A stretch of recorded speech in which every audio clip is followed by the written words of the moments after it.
I begin with one question. Mike, where were you born?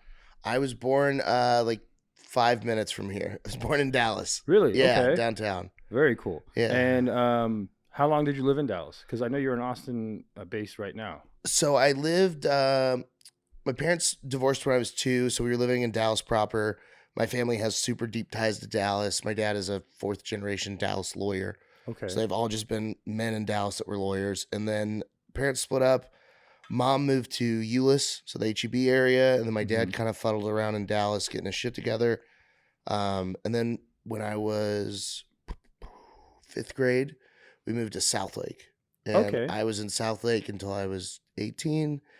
And then I was in Bedford for a while. And then back in Dallas until 2015. And this is all moving around with your mom, I'm guessing? Oh, so I went to college for a year. Okay. Wasn't for me. Where'd you go? Hampton, Sydney. Hampton? I've never heard of it. Yeah, most people haven't. It's an all-guys school in the middle of nowhere in Virginia. It's the 10th oldest school in the nation. Okay. It's like a big liberal arts college. It's like a politics feeder. I wanted to go into politics, so I was trying to go to Washington and Lee. Couldn't get in. I kind of slacked off on grades, and then I got into Hampton, Sydney, and got like an academic scholarship.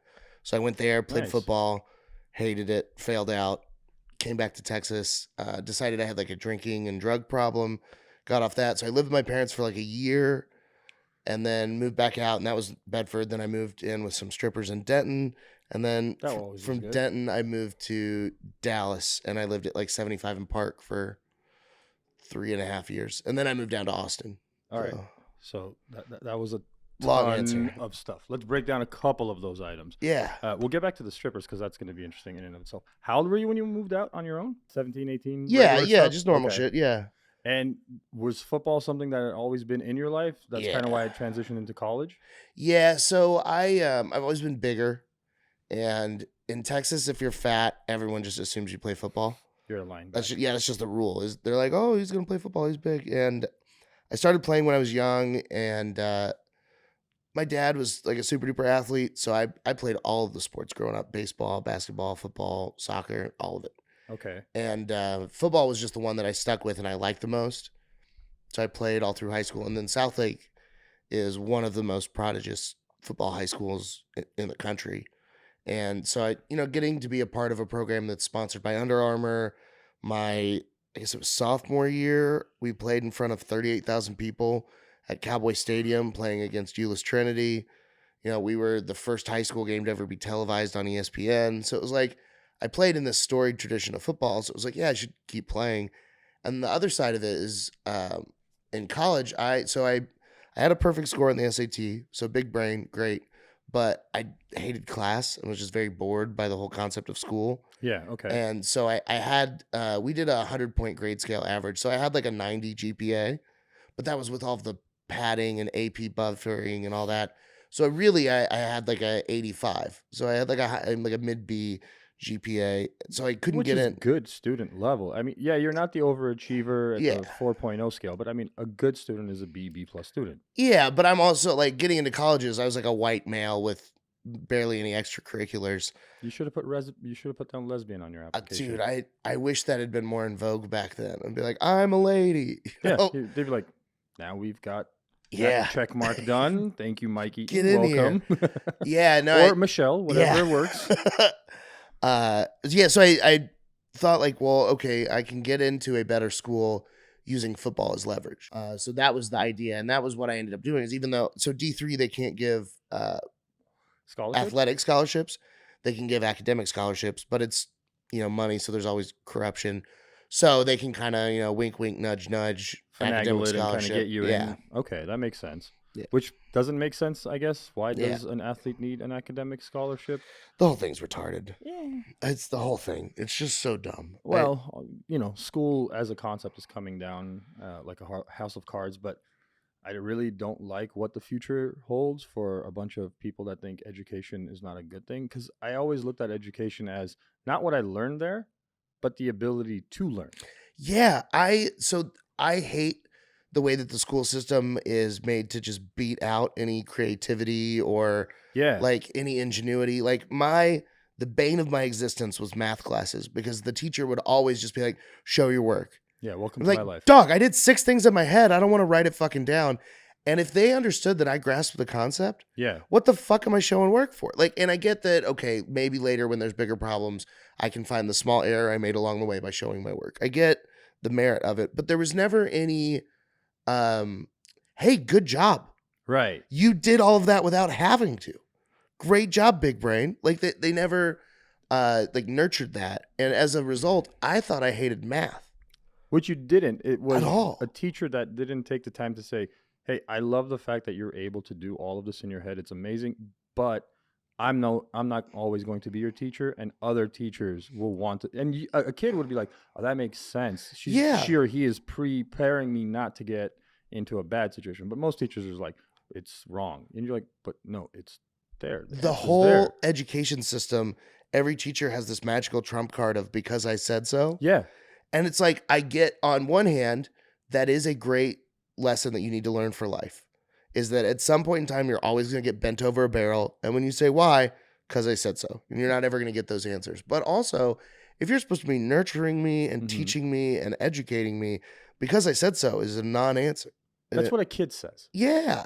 And look, I don't care who thinks of what I'm about to say, but 2%, in my opinion, of teachers went into teaching for teaching. 98% failed at something else. Yeah. Those who can't do teach is the like, oldest and adage. I know there's actual people out there that their dream was to be a teacher, and they did that. And those are the ones that everybody speaks about. Dude, I have 2 of those from my career. Like, of all of the teachers that I had 2 in high school where they genuinely enjoyed their job. And like, so last night, one of the guys that was at the show, I went to high school with him. We later started a software company together that I sold to like a Goldman Sachs exec when I was in my solopreneur stage. So you're rich. But no, I wish, dude. I'm an that idiot. sounds like a billionaire question going on one of those like. It sounds so sick, dude. On paper, my life rips. But you could have like an entire Instagram motivational thing going on. Like, when I was 17, I started a software company, Yeah. sold it to Goldman Sachs. Nobody needs to know that you didn't make shit. oh, right, dude.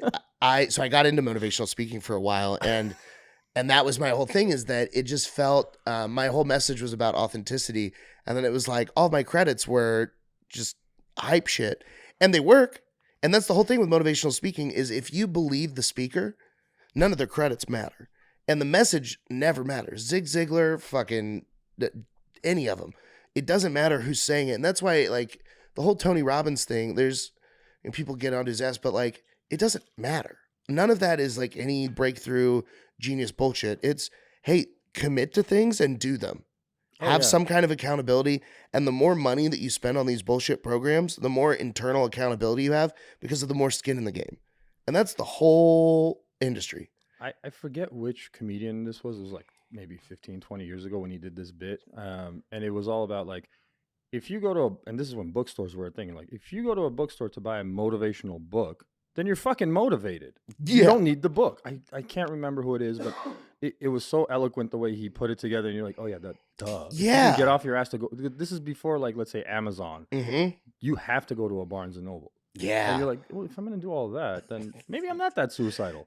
Dude, that's the whole thing is just like, and that was the thing. I got hooked into one that it's legitimately a great idea. It's called the Miracle Morning. And the whole regimen is you wake up an hour earlier than you normally would. Okay. And then for that first 60 minutes, you break it down into 10-minute blocks and you do scribing, silence, affirmations, visualization, exercise, reading, scribing. So like various different types of meditation broken down into 10-minute things. Because all of them are like types of meditation. Exactly. And they're just, one of them will resonate with you. That's why it's so powerful, because there's 6 things. So everybody that's got a different style, they'll find a thing. But just having intentionality about the first hour of your day and then planning your day during that session and having goals and positive thoughts and nice like self-talk. Yeah. Perfect. Well, that's all you need. There was like a whole business model that kind of said, you break down your daily task into like 10 or 15-minute increments of smaller things that you need to do to get towards the bigger goal. And then by the end of the day, you've already accomplished that large task without even kind of, it doesn't overburden you the same way. I think what that's trying to do is like, you have an entire day once you wake up. Like, this will give you a way to break it down into chunks that you can ingest without going It's crazy. the like how do you eat an elephant things, Yeah, one bite at a time, right? exactly. Yeah, you got to start somewhere. Yeah, I also very early on, all of my teachers had problems with me and typical class clown. And it was one of those things where like I'd be in class and they'd be teaching something and then I would grok the information immediately and then start to make jokes and have fun with it. And I have a very strong memory. So I would do well, but then I would just be distracting. And so my kindergarten teacher told my parents, or first grade, if you don't medicate him, I will. Oh So shit. they took me to a psychiatrist and, they were like, oh shit. And I have like super severe ADHD. So my executive functioning is almost nil. The idea of there's a huge task and I Okay. have to break it down into incremental blocks to do those small blocks to get to a task. In concept, that sounds fine. In practice, my brain shuts down and I feel it's so weird to have so many things that I'm proficient at and then to be fully retarded at something that feels like a basic human skill. It's just like the blocks don't add together. When it's like, all right, it my mind doesn't connect A to B in any of that. Hmm. And it's been a thing I've had to find workarounds my whole life of is how do you accomplish a big task if you can't break it down into small tasks? You find a way to do the big task really well. And so I mean, like I've been writing 10-page papers the day they were due since I started getting assigned them. Oh yeah, I've been the same way. So it's yeah, I it's can't stand.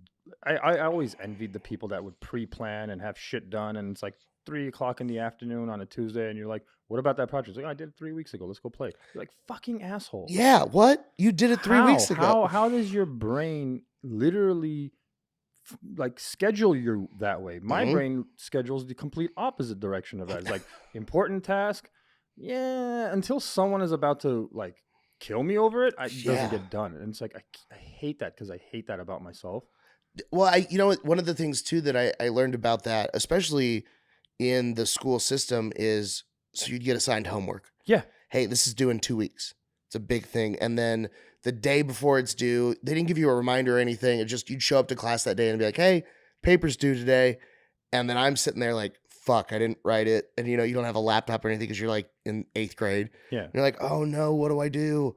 And so then you have to learn charisma and you have to learn white lies and you have to learn, okay, I didn't do the thing. How can I make that okay? So you have a couple options. You can either do the thing or you can make an excuse for why you didn't do the thing. And with a teacher who's been in a system of excuses, your excuses have to be better than my aunt died. Right. You can't just come up with some bullshit. You've got to like really sell it. So you start to learn like, okay, so the whole truth of a thing has to be done this way or a thing has to be done by this time isn't really true. Like all of the rules can be broken in certain circumstances. So like, there's things that you learn that are good in that, in having to procrastinate. But it's silver linings. But the problem that I find is that when you look throughout history, even the people today that we look at, they are never the people that were between those two damn parallel lines. They were always on the fringes. They were always the people that couldn't sit still or were Hmm. always daydreaming, thinking of the other way to kind of like get what they want done. I don't get why a system doesn't exist to help those types of children express themselves that way. Whereas, I don't know, 99% of the world is fine with following the rules and Yeah. all that shit. But like that 1% makes all the damn difference in everything: art, music, Yeah. technology, mathematics. It's never the dude that got straight A's his entire life and follow the rules that makes any innovation that is noteworthy. I I promise you, the dude that came up with post-it notes didn't get straight A's. I promise you. all of the greatest thinkers have lived on those outliers. It's also funny because we almost never appreciate genius until it's gone. Like we have so many examples of people that are on the fringes of society and then they die. And through this weird reverence we have for the dead that I think is really just ego, we suddenly uplift these people. I mean, you got Lenny Bruce up there on the wall. I mean, when he was alive, he was a fucking heroin dealer that was working in strip clubs, and he was admired by all these comedians because what he was doing is stuff that you don't even see that much of today. I mean, he was truly revolutionary in taking because stand up started as this dude Frank Fay taking vaudeville and deciding I don't need a second man or a straight man up there. I'll just go up there and do the act by myself. Right. And then him saying like, oh, and the act is whatever I fucking want it to be. Unfortunately, it's very funny to look up him being like the first stand up to do it that way. He was also like blatantly anti-Semitic. So it's like, all right, but like to go from there, which is this very like scripted, rehearsed, there's no presence to it. Right. To go from that and create it, and because it's still new, like 100 years ago, a knock knock joke was genuinely funny. Yeah. Like, we weren't so inundated by hilarity that like something like that would really like, why did the chicken cross the road? It like was a funny thing to laugh about. Because the frequency of hilarity was so seldom. Because remember, 100 years ago, radio? Yeah, before radio. This is before radio. Yeah, 100 years ago, newspapers. Yeah, we have joke books. Yeah, and so then like you see someone like Lenny Bruce, who's not only is he taking his own personal story and putting it into the stage, but he's taking his own personal irreverence for reverent topics and bringing it to people in a way that they can. It's that specific type of laughter of I shouldn't, but he's saying what I wish I wasn't thinking. And there's a truth to that where it's like it's so foul or irreverent or obscene, but it's worded in such a way that you can't help but laugh. And he pioneered that, but he died penniless, and like with almost nobody outside of the comedy esoterica respecting or even knowing him. And now, have all these people that jerk off and be like, we can say cunt because of Lenny. It's like, yeah, but you would have bumped him to the end of your open mic list during that time. So it's those fringe people are, and there's no place for him. There's no place for him. I completely understand what you're saying. Like so many painters and artists did not get appreciated during their time. But that's because just like you being in a classroom and not sitting, they weren't following the rules of the time. Maybe whatever painting was supposed to be or whatever comedy was supposed to be, like the knock knock joke being completely knocked off its feet, people weren't prepared for it. Or what I really genuinely think it is, people loved it, but they wanted to conform to society and didn't want to outright show their support. I don't know. Does that make any? No, 100%. There's something that very interesting that happens in comedy, and I've talked about it with a lot of comedians at this point because it's so fascinating to me. So in Austin, it is a predominantly white area. It's You're kidding. Like obscenely white. It's so white, and because of that, there's certain things that play there, and people get away with being ignorant about stuff. But when you have a well-crafted joke about an experience with any minority, there is a large chunk of the Austin comedy fan population, the people attending shows, who are not upset, they are not offended, but they think that they should be. And so they won't laugh, or they'll stifle a laugh, or they'll look to a representative of that community to see if it's okay to laugh. So we'll have a show, and it'll be a show in Austin, and it'll be 200 people in the crowd, and they're all spread out, and so there's maybe 2 or 3 black people there.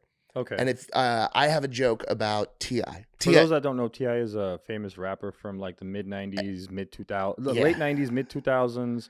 A lot of cool songs, still respected in the community, and mired in some weird controversies and some weird reality show shit that happened. You can Google it. He's an interesting character, and I grew up like loving T.I.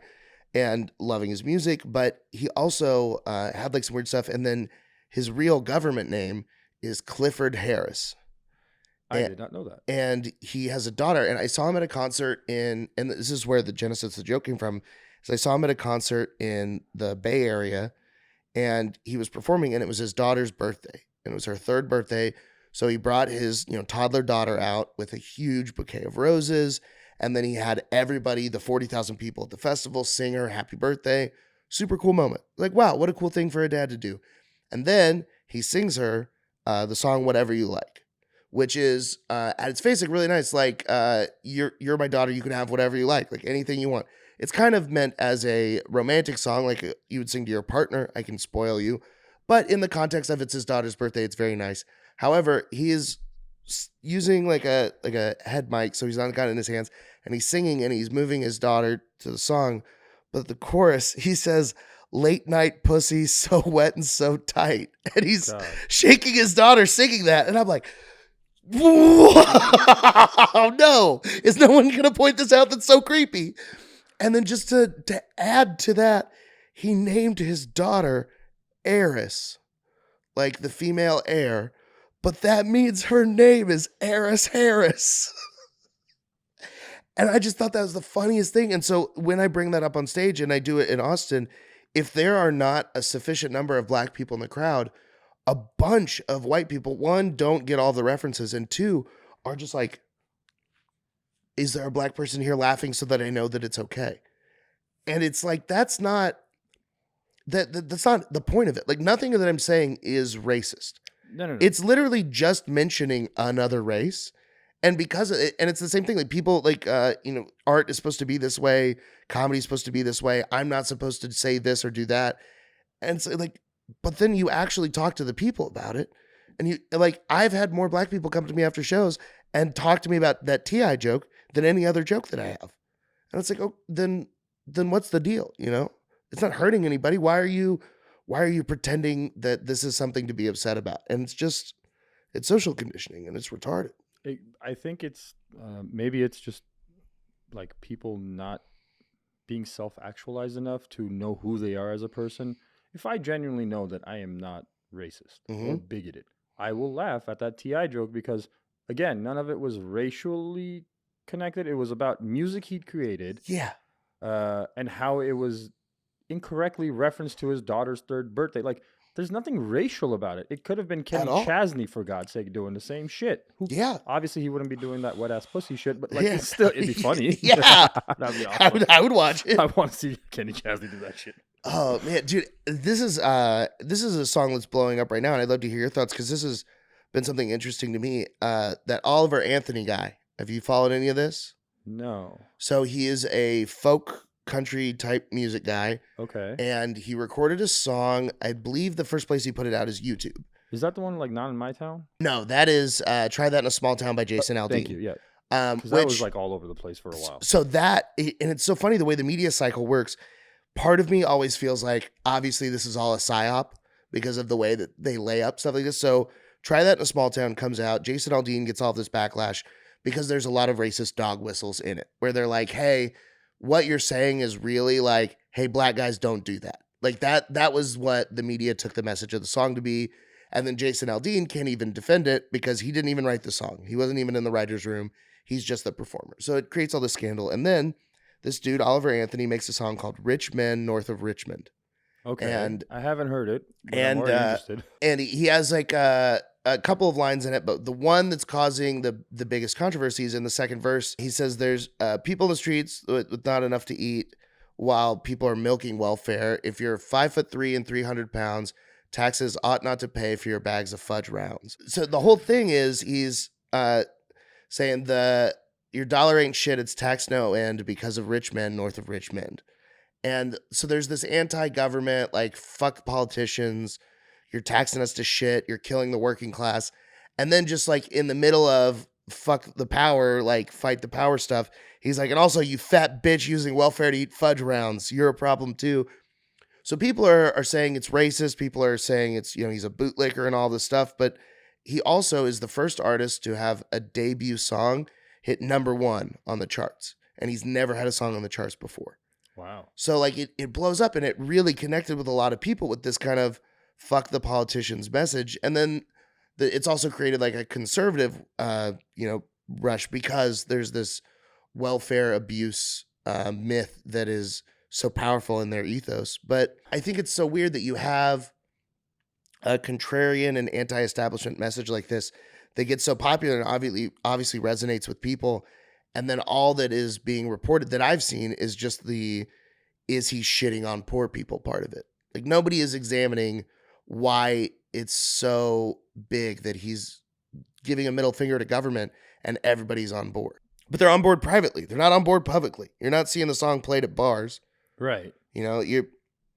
maybe if you've got, an InfoWars ride and you've got a jacked up dually truck with a Trump 2024 sticker, you might be blaring it. But outside of that, it's not one of those things where like when I have played the song for people recently, the ones that do know it are like, "Oh, I didn't know you were into this." And it's like, "Well, I'm not into it. It's good music. That's what I'm into." So there's something weird going on with that, what people are willing to admit publicly versus privately and what they're into. Yeah. So, and that's kind of the way we've been for a good while. I think the internet kind of, not the internet, but social media really kickstarted this whole movement of bullshit, is all I want to call it. Like, Mhm. where privately people endorse, let's say, a Republican candidate, but Mhm. because of the neighborhood they live in or the school that their kid goes to or whatever bullshit you want to add to it, they will not talk about it publicly Mhm. or openly, or they will do the exact opposite of supporting something stupid on the internet. And you're just sitting there going like, wait, why are you doing this? Like, Yeah. I've known you I know you're a goddamn conservative person who's been a Christian going on to church on Sunday every damn Sunday. What the hell are you posting right now? Like, Yeah. I know who the hell I am and what I can post, and I couldn't care less. But you can't pretend to espouse to these ideals of being a good Christian and then do the exact opposite on the internet to appease some asshole movement. Yeah. And it all translates into exactly what you were just talking about. And that song, look, you know when they say pull yourself up by your bootstraps?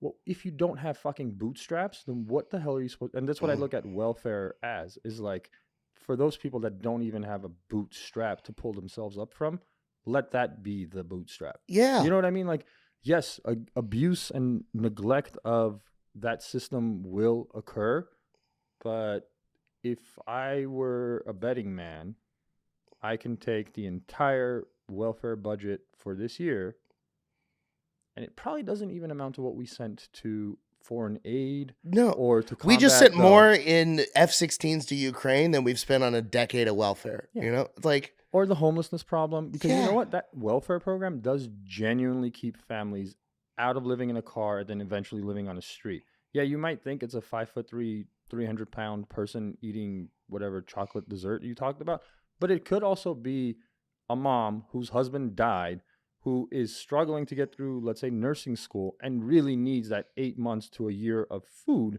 to be able to make ends meet. Yeah. I promise you more stories of that exist versus the asshole that's screwing over the system. I also But it's a rich, have diverse society. You're supposed to have all of that stuff. I also don't have any problem with the people that are being shitty with all of that. Like, so I have I've been fortunate enough to live on both ends of the spectrum financially. Um, when my parents split up, my dad was an alcoholic, and that hence their divorce. And he, spent the next year after the divorce trying to get his shit together. He quit drinking around my third birthday. But like a lot of my earliest memories, especially in like the places I lived with my dad, were him teaching me about safety and like locking doors. And like I remember our car getting like the stereo stolen out of it in the parking lot. Like it wasn't a good neighborhood by any means. And then as he, started to progress and then got his law license back and started practicing law, and then we, moved into a house from an apartment, and then he married my stepmom who was a psychiatrist, and then between the two of them and then moving into fifth grade when we moved to Southlake, the house we moved into was modeled after Tara from Gone with the Wind. Oh, very So nice. it's this huge fucking we've been living in apartments and then like a kind of nice house off of like Frankfurt and the toll road up there, Okay. and then we move into this 5,500 square foot house with massive columns and an Olympic sized pool and a fountain in it, and it was like holy shit, and then going from there, and then my dad, buying a Porsche and then a Bentley, and then we moved to like a 13,000 square foot house, and then we had a family castle in Ireland that he goes and buys, and so there's this whole like rise to like now I'm living in essentially like a like wealth. How old are you when the true wealth comes in, the Bentleys and the So Irish that was estates and all this cool stuff? 14 is when we moved to Westlake from Southlake, and that was when things got like really crazy, and it was we would go and stay at the Waldorf Astoria and eat at the Central Park or Tavern on the Green in Central Park for Thanksgiving and doing, just fancy ass vacations for any occasion. And like that was when we started using seasons as like a verb, like, oh, we're gonna summer in Carmel. It's like shit like that. So experiencing that and then seeing like my first jobs, I had them for fun essentially. My dad wanted me to get a job so I would learn to work, but my money wasn't like a thing. I didn't look at my paycheck as this means anything. It was just extra dollars. Like, oh, cool, I made $80 this week. That's weed. Right. Like it wasn't. I had my dad's credit card to pay for anything that I needed. So there was that side of things where I literally wanted for nothing. Like there was no possible thing that I could want or need that I couldn't have. And then 2008 happened. The section of law that my dad worked in was very heavily tied to real estate. So it basically all dries up. My dad's been spending money hand over fist. Everything's been great for so long. Why wouldn't it be? So things start to kind of go down. And then there's, relationship troubles and just a bunch of stuff all at once. Me leaving for college, blah, blah, blah. And things started to kind of dip down. And then by the time I was 22, I used my car. So I'd had a truck forever. My dad bought me a truck when I was a sophomore, and I had that for a long time. My truck got hit by a guy, it gets totaled. I get a check from that. I buy a car with it in cash. So I own this car outright, and it's technically mine, whatever. So I'd feel like an adult. But I took out a title loan on that Okay. to pay for an extended stay motel in Garland. So me and my best friend could open up a Cutco knife selling business. And we had like $400 to our name between the two of us to start a business. So I took out this title loan so we'd have a place to live. And like, it got to a point where our business was not going well. And he had been pocketing rent for both our house that we were living in and the office space that we were running. And while he's away at a conference, I go to the office and there's an eviction notice on the office door. And then I get home from work and there's an eviction notice on the home door. Shit. And I have, almost no fucking money. And I'm, working 80 hours a week selling knives, which is just a dumb business. And so I took what little I had, I pawned a bunch of my shit. And then I went and got an apartment at 75 and Park in the fucking ghetto, like super fucking right next to 5 Points, like heroin capital. Like a week after I moved in, someone got murdered and they spray painted treetop pyrus on the building across from mine, like that place. But that was where I lived. And I lived in a studio apartment that I paid for myself and was, self-sufficient working. And at, one point while I was in there, I had 4 different like gig jobs. So I've been on both ends of it where like every single dollar I was making, I needed, or I wasn't going to have like a place to live.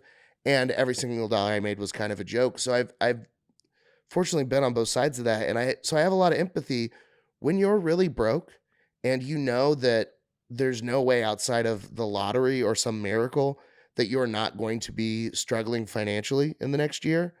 The extra $60 to spend on fucking fudge rounds, a movie, getting drunk at the bar, that's fine. If your spirit needs that to make it through, That's the other like, fucking thing I don't people don't fucking want to care, dog. understand, dude. Like, people are going through a really bad time if they're on welfare. That shit sucks. Which Like, no one means- wants to be there. Which means if you look at a receipt and there's a bag of Skittles or M&Ms, or more than likely somebody needed a relief from what is their 24-hour-a-day misery. Like, Yeah. fuck you for even having that opinion in a generalized sense. Again, I'm not saying everybody is good or bad on the welfare system. What I am saying is this is the biggest problem that we have today, is generalizing fucking everything and everyone. Oh, you're a Democrat? Cool. Then you must be into the woke crowd. You got to love all of this stuff. Mhm. Like, wait, I can't just be a Democrat and Yeah. not have to do everything? Well, and then like, or a Republican or a Yeah. centrist or a libertarian or whatever your Green Party. I don't care what it is. Every damn party has these extremes that you're just like, hi, I don't fucking know. I'm Yeah. none of you now. Religion did that too for a while. They just became like really extreme and then they became really woke, like got rid of and then they most made of 400 of them. and then they got rid of all of their base because they're like, well, now we're okay with all of the new stuff, and their flock was like, but we're not. This is why we were here. What Yeah. the hell? And again, okay, be progressive, but know your crowd, know your people. Like, if you're in the South, deep South, maybe you shouldn't have a Pride Month at your church if your flock is not for it. Yeah. You know what I mean? That's all I'm saying. Just putting it out there. Yeah, I had so I grew up Catholic. Both parents were Catholic. Mom's family still very much is. Still goes to church every Sunday. And you got siblings? I have a half sister. Okay, so from dad's side or From mom's side? dad's Dad. side. So dad remarried, had a daughter. So I have a half sister there, but my stepmom was Methodist. Okay. So when they started dating, we started going to Methodist church. I don't know much about the Methodist So it's sect of Christianity, I guess. I don't. honestly, I wish I could tell you more about it. What I can tell you in contrast, Catholic Mass is very regimented and a lot of old shit and a lot of old people. And it's, especially at the time, there were no attempts at modernity or like any kind of meet you in the middle behavior. It was just like, we're going to read this Bible verse. I'm going to talk about what this means for 30 minutes. You're going to do communion, and we believe that the miracle of transubstantiation changes the Eucharist into the body of Christ and the wine into the blood of Christ. And then you go and do all the things, and the ashes down the middle, and you all pray and kneel and all that. Methodist Church, they used like little prepackaged crackers and grape juice, and the miracle of transubstantiation wasn't really considered a miracle. It was more of this is a time-honored tradition, and so it's something we do to show reverence and respect towards Christ. And it was a lot more family and happy singing and Okay. contemporary music. There's a guy with a guitar on stage instead of an organ, so it was a little more modern, Okay. and Okay. then uh from like seeing that, and then it was like, oh well, wait, you can be in like a church setting and then not hate it. And then I found like youth church stuff and kind of got involved there, but it was I mean, for my entire life I never felt like I fit into a group of people. So it was always just like, well, where will I fit in? And church stuff, I never found it, but I ran the gamut. I mean, I tried every different sect of Christianity and the non-denominational and the fellowship and all the bullshit money churches. When I was in community college here in Dallas, I got into world religions and then started looking up like some of the Eastern philosophies and got super into Buddhism and got a fucking Dharma wheel tattoo and would go and hang out. There's the Maria Cannon Zen Buddhist Center over here was like a place that I would go and hang out, and that was like my church. And then I had a 12-step program I was in for a while, and that was church. And so like all of those things, but I always was in these groups that always had, the different extremes in them. And, bringing it back to comedy, I've bounced around in all of these different communities my entire life. And the first time that I found a group that I truly felt like I fit in with was comedy. Everything else, there's been bits and pieces of me that were accepted in that group. But in comedy, it's all of me. It's not just that I have some intelligent opinions and know some things and can be smart, and that's valuable. And it's not just that I can party like crazy and I can go out, and that's valuable. And it's not just that I'm funny and that's valuable. It's the culmination of all of that, and who I am as a person fits in there because it's all of the rejects and the outcasts from everywhere else, and they found a home in that. And even within the extremes in comedy, there's it doesn't bother me. Like the most terrible and crazy comedian that's still doing comedy, it's like that's fine. So I think that, like that kind of tribalism, there's some benefit to it because we've never been in a place where you could more easily find your group of people and the group of things that you're interested in with all the internet and social media stuff. So like, Yeah, that's one of the benefits of the yeah, internet is I guess nobody can truly say they are dealing with something on their own. yeah, Trust me, somebody on the internet is doing or has dealt with what you are dealing with right now. yeah. Like, There's probably a forum of about 100 people in there too. Like, oh, you're it's afraid of blue socks? Me too. yeah, man. Like the more obscure it is, the more likely there is a community. Yeah, it's weird. I mean, it's so that's been, like I see that in a lot of my friends is that they have a group and like especially what you're talking about with like you get labeled as a Republican and now you have all of the baggage of that entire party with it. it's so weird that like everybody's become closeted with all of their opinions about everything now because you just get lumped in.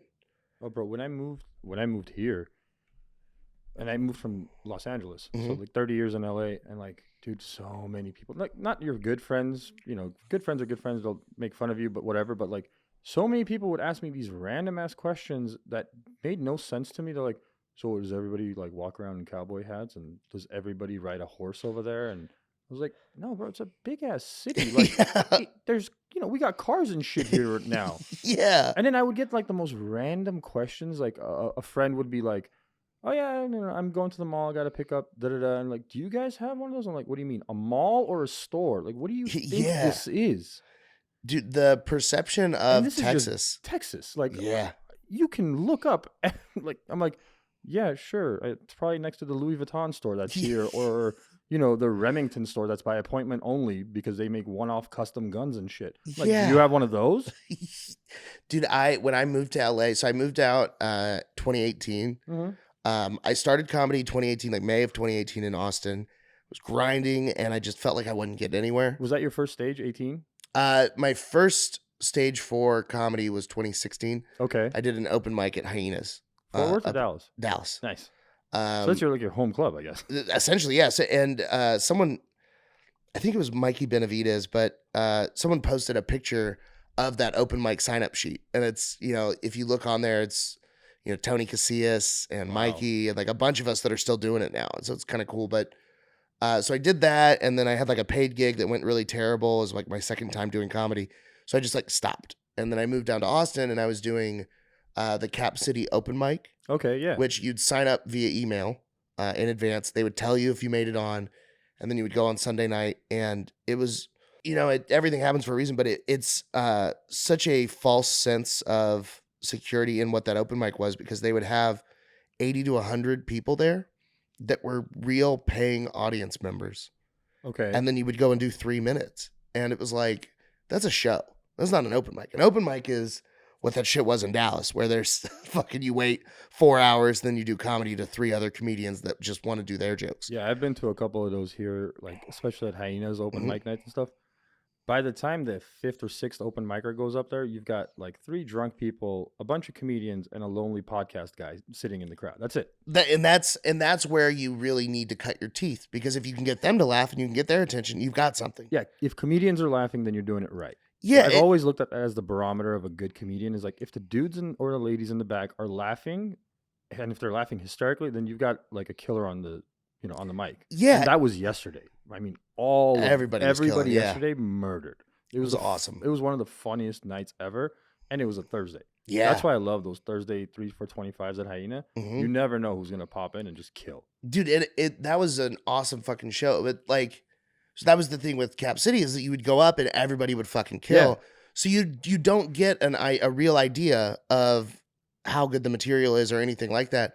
So I did 5 or 6 of those, and I was calling myself a comedian, and I was telling people I was a stand-up comedian, but I was doing one open mic every 4 or 5 months.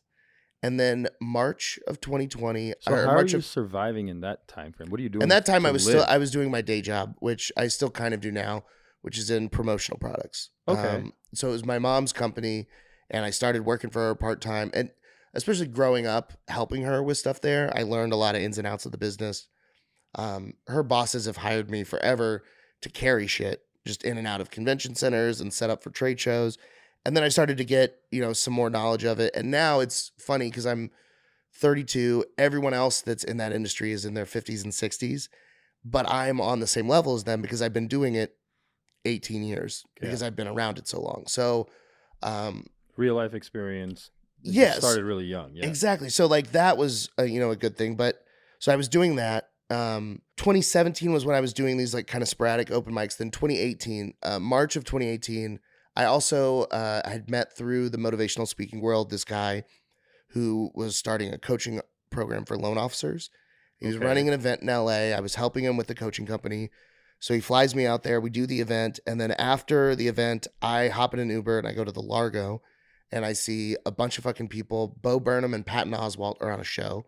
Wow. So I see that. I'm blown the fuck away. I'm like, this is incredible. And then I hop in an Uber from there and go over to the Comedy Store. I get a ticket. I pay for an upgrade to a VIP booth. I'm sitting in a booth in the main room of the Comedy Store, and I'm watching all these fucking just killers. Bill Burr went up. Pauly Shore went up. I mean, Pauly Shore is not that great at comedy, but it's just iconic to see him. But for those that don't know, that's Shore's parents' club. Yeah, Mitzi Shore Yeah, is Pauly Shore's the godmother mom. of comedy. Yeah, so like he's comedy royalty. And I've also grown up seeing him in all these movies, so I see him, and then people that I'd never heard of and didn't even know existed who are even funnier and are just blowing me the fuck away. And then the last comedian I saw was Brian Moses, who started Roast Battle. He's awesome. And I won't spoil the punchline. I can tell you off camera, but he said a joke that was so just efficiently worded and so fucked up and offensive. And it wrecked me. I couldn't breathe. I was laughing so hard. And I have a pretty loud and raucous laugh, and I don't hold it in for anything. So I'm just laughing hysterically in this booth. And I realized that almost no one else is laughing because he's just gone so far over the line. I'm losing my shit. Show ends. I walk out of the main room and I go to the patio at the Comedy Store and I see Brian. And I walked up to him and I was like, hey man, I wanted to buy you a drink. That's the funniest goddamn joke I've ever heard in my life. And he goes, hey man, I get free drinks here. Let me buy you a drink. So he hands me a drink and then he walks me up to the OR. Guam Felix is one of the door guys. And he goes, hey man, I'm going to let this guy sit in here. Let him stay as long as he wants. And then I got to sit in the back of the OR and just watch comedian after comedian after comedian until 2 a.m. when they shut it down. And seeing all of that and seeing what comedy actually was, and then thinking I had called myself a comedian, it was just like the ultimate cringe. It was just like, oh, like I'm a loser, dude. And it still took 2 months of me trying to grow a pair to even go and do a mic. And I remember it was May 17th or 18th, 2018, but it was a Saturday. And I went and there was an open mic in kind of near campus at a bar that's now closed down called Love Goat. And I went and I remember parking and I remember getting ready and then throwing up just outside of my car, puking my brains out of nerves, and then driving home and not signing up. And then the next night I went, and right after Cap City, there was a mic across the street called Mr. Tramps. And it was just a shithole. And it's a stage in the back of a sports bar, and it's 10 bad comics that are drinking too much. They're just wanting stage time. And I went and did that open mic, and it was like, oh, this is the grind. And from that point forward, I knew like I'm gonna be a comedian because I'm going to do comedy. And so I just started doing every open mic that I could, and every possible thing I could do to get better, and listening to podcasts and reading books. And that was where like I really got started. But when I moved to LA, so 2018, the first 6 months, I'm grinding as hard as I can. I'm going to Houston, San Antonio, getting booked on shows there. And then I come back to Austin and nothing. I just can't break in. I can't get into the clicks. So I moved to LA. And this was 2018, 2019, kind of like Austin. November comedy 2018, yeah. Yeah, so it isn't what it is now, but it is getting pretty big because I think Ron White's already there and a few other people are. So at that time, they have Cap City, okay, which was in its old location and is universally beloved by road comics. If you're a professional comic, you know Cap City, you know the staff, and you know that it's a fucking incredible place. Everybody loved it. So all the big name touring comedians would come through there. Ari Shaffir filmed, I think it was Double Negative, his special there, but he paid for out of pocket, or had Netflix pay for a brand new backdrop for the stage to be built. So like it's, that was like the big staple of Austin comedy was that. And then, but it's still at that time, it was primarily a live music town. Yeah, South by Southwest is like the most famous thing. Yeah, and the ACL. Austin, yeah. Yeah, and so like that was the scene. And then, so when I moved out to LA, I had like just a sweetheart story, and I met all these people, and it went really well. But every single person, I'd be like, I'm from Texas. And they'd be like, you? Right, yeah. But you're a person. You don't have a horse or a cowboy hat. You don't talk retarded, like it. And I have no accent. So it was always just like, but where were you born? Well, Texas. Like I'm the most Texas you can be. My great-great-grandfather made the bluebonnet the state flower of Texas. Like he was lieutenant governor. His picture's in the basement at the Capitol. Wow. Like I'm super duper Texas. And it's just, You're like 5th generation now? yeah, sixth. 6th. So I'm a 6th generation Texan. Yeah. Wow. The Yeah, growing you're pretty Texas, man. super. It's funny. My dad now has had like a big woke come around and had his like come to Jesus moment. But like growing up, he was like a staunch Republican, Ducks Unlimited, that type of guy. And like one of the things he used to say is, if we got to Texas any sooner, we'd be mowing your lawn. And it was just it's like you hear stuff like that as a kid and you're like, oh, that's funny. We'd be Mexican if we were here sooner and Mexicans mow lawn. And then you get older and you're like, wait, that was racist. like he was just being a dick. Like there wasn't any ill intent behind it, but it's just like little stuff like that. You start to realize as an adult and you're like, oh. Yeah, but I mean, you also kind of have to go like, oh, by the way, he grew up in a very different time. Very, very, very different. My dad has a very funny story about when he was in high school. He played basketball in high school and was like a star. And they had like a travel game somewhere, and him and his buddies go and play the game. And then after the game, they go and they drink, and they're smoking weed and drinking. And my dad's driving like back to fucking Dallas, going like 100, just hammered in his car. Drops his buddies off, and he's so blackout that at some point, cops find him, and he's in his car with the door open, kind of hanging out. And the car, this is before power steering, is just idling in a circle because the wheel is stuck all the way turned one way. And it's just idling in a circle in a parking lot with him leaning out of it. And the cops pulled up on that, got in the car, stopped it, got him out, put him in the passenger seat of the cop car, and then drove his car and the cop car home, and then knocked on my grandma's door and was like, hey, we found your son. That was the extent of it. Like, we found a man drunk, passed out behind the wheel of a moving vehicle, and we just drove him home. Did the last name mean anything? A little bit. Could it have, like, because lieutenant governor, and maybe they're like, well, so that was the Miller side of the family, but the Eaton name carries a decent amount of class, especially back then, especially in Dallas because of all the lawyers and stuff.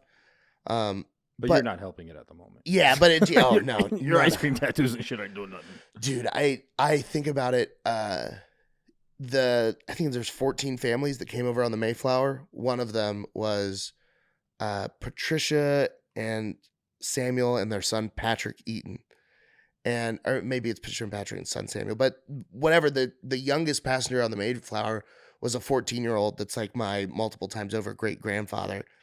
But he had like, oh shit. So he like came over on the Mayflower. He's the youngest person, and he's like struggling. He's a kid. He's robbed of his childhood, and he has to live through these very harrowing conditions.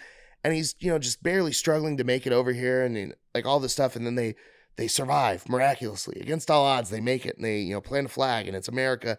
And I think like there had to have been times where like this 14-year-old was like, this is important. We're doing something big. Like, we're sailing to a new, place, and had to get over that. And then I'm over here and I'm like, oh man, Whataburger starts serving breakfast at 11 p.m. Like, I can go get a honey butter chicken biscuit and a milkshake after my show tonight. Should I do that, or is that too fat? Like, that's my big dilemma. And it's like, so, I worry, like, yeah, but I mean, look, the ancestors have to be so ashamed. No, not at all. Not in the slightest bit. I think the ancestors would probably be going like, fuck, we accomplished the goal. At least one of us has an easier ride than we did. Not easy, but easier. You know what I mean? Like, it's got to be obviously a cool thing. And think of it this way. Like, you got multi-generations of like attorneys and serious people. And you're like, holy fuck, a creative came out of us. Yeah. Someone that's going to do something fun. Well, it's funny as that's the way I would like to envision my ancestors looking down. Although I'm not a creative, nor I kind of have a hard time. This is creative. I have a hard time calling myself a podcaster yet, because like I consider it to be, when others begin to call you something, then it's more acknowledged, because you don't want to self-grandize and shit like that. I don't want to. Yeah, but you've also put in the work. Like I've met.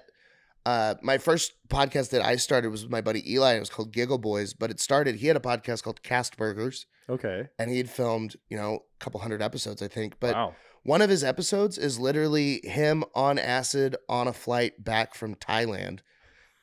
just talking into the fucking AirPods mic. Like, and that's the podcast. And like, did it do good? No, and like because that'd be funny if that was the biggest one he had. It's like 10 million views. We've probably filmed 5 or 6 episodes of Cast Burgers together in LA after open mics and shit. Just parked somewhere in Hollywood with like a 3.5 millimeter splitter plugged into two shitty, lav mics, just sitting in a car talking. So like, this is a studio. There's a professional setup. There's an idea behind it. There's thought behind it. Like, you've done a lot more to be a podcaster than a lot of podcasters. So I mean, before I began, I did like do research on like, okay, how do you make sure that you can start getting an audience organically and keep that audience? And like the number one thing was like audio quality. So I was like, okay. And then I tried to give myself the ability to learn how to like edit and produce the stuff. And I was Mhm. like, no. I love tech and I can mess around with it, but like at a certain point, software is just not something that I want to sit down and really learn, Mhm. because I'm like, it would take me a good 6 months to learn how to edit audio for things to sound good. Yeah. You know what I mean? Like when you hear someone's podcast that's very nicely polished, like your mom's house studios, Rogan, Yeah. Huberman, anybody like that, you're like, why does it sound so good and crispy? Part of it is, I think, like 70% of it is the The tech. editing. Yeah. It's not the equipment, it's the editing, because like iPhones and Android phones, they're so good nowadays that you can get really good hardware, Mhm. but if you don't have a master editor that knows what he or she's doing, it's going to sound like crap. So I do have a producer, and she does produce all of my Yeah. podcasts, so they look better and they sound better. And it's not a huge amount of money being spent, but it's still money coming out of my pocket just to Mhm. try to keep the quality up, I guess. But that investment though pays such dividend. Like, But that was why I was saying is like 80% of the drop off you get from a podcast is A, inconsistency, and B, it doesn't sound good. Mhm. Like, because you'll find an audience that's interested in hearing this conversation, but if it doesn't sound good, they're just gonna tap out. Yeah, it's so I had a mindset similar to that. When I was in LA, I wasn't running any shows. Mm-hmm. I'd been out there about a year, and I was doing a lot. And one of the things that I loved about LA is that there were so many of these mics, and this was something it caused a lot of controversy, and I've gotten into multiple arguments over it. But they had these mics where you would sign up online through a website called Slotted, Okay. and you would pay $5, and you would get 5 minutes. Huh. And the way the slotted thing worked is there would be 11 slots. You would click the plus button on the slot, you'd type in your name and your email, and then it would assign you to that slot, and they would have them from 3 to 10 p.m. in 1 hour blocks. Oh. So day before, me and 2 or 3 of my buddies would pick 3, 4, 5 p.m. at this place in like Burbank, Fourth Wall. We'd go Okay. on Slotted, we'd sign up, and then the next day we show up at 3 p.m. We pay our $5 or Venmo our $5, then we go and sit down, and it's a room about this size, Okay. but it's a shitty strip mall room. Like, it used to be a hair salon or a shoe store or a Chinese place or something, but it's just this much of a strip mall. The front door is glass with tint on it.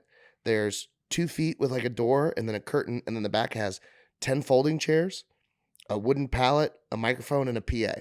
Oh, And there's a disgusting bathroom in the back, and that's it. And so you would 11 of you would line up. Your host would do 5 minutes, or maybe 10, and then all of you would do your 5 minutes. And it was a hell gig, because it's every time you're paying for the privilege of, you're paying $5 to do 5 minutes to your friends and a couple other stranger comedians. But the reps for me at the beginning, I just needed to get on stage more, just to stop being nervous and just to get used to doing comedy. But getting out there, like, I didn't know how to run a show, and a guy offered to let me co-produce a show with him. And then he was like, how about this? You every other week can do whatever you want with it. So I had, decent money coming in working for that loan officer job. Yeah. And it was in Huntington Beach. So it was about an hour and a half from LA. So I decided, all right, it's a free show. We're not going to change that, but I'm going to pay out of pocket to get a really nice poster made. And I'm going to book the best talent that I can get. And I'm not going to book based on anything other than I think these people are genuinely hilarious. So all the people I'd see at shows that I'd look up to, or the people that I admired, I would pay them $40, $50 for a 10, 20-minute set, 75 for 30. And they would drive down to Huntington Beach. Nobody in LA paid for comedy. So it was crazy to make anything for a show. Yeah. So then to pay well for something like that, making $50 to do 20 minutes is unheard of in LA, much less even getting to do 20 minutes. What was like the standard rate? It was like $5 or $10 if you're lucky. Something around a there. drink ticket. A drink ticket was so the it's like standard $5 or rate. $10. Yeah. So that was my whole thing. But I learned so much from that.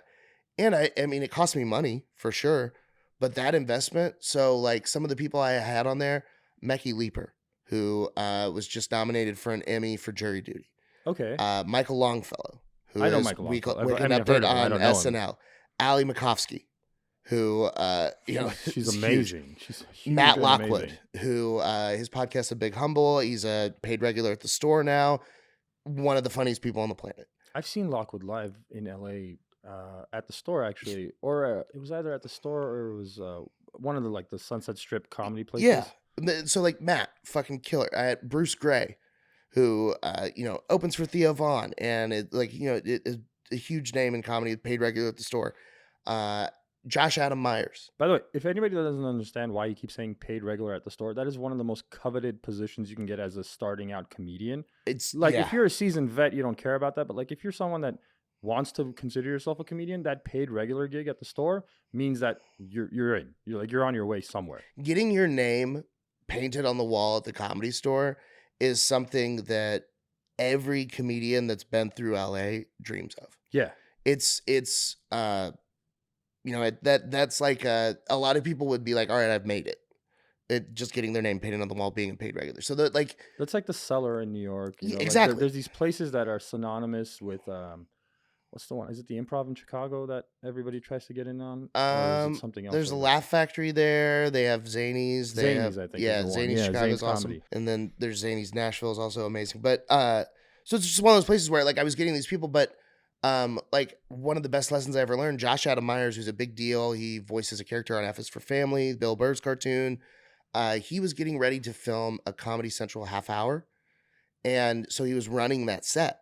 And that was the only reason he agreed to do my show and come down. And so he comes down to do the show. And it's, so the place was called the Shanghai Room.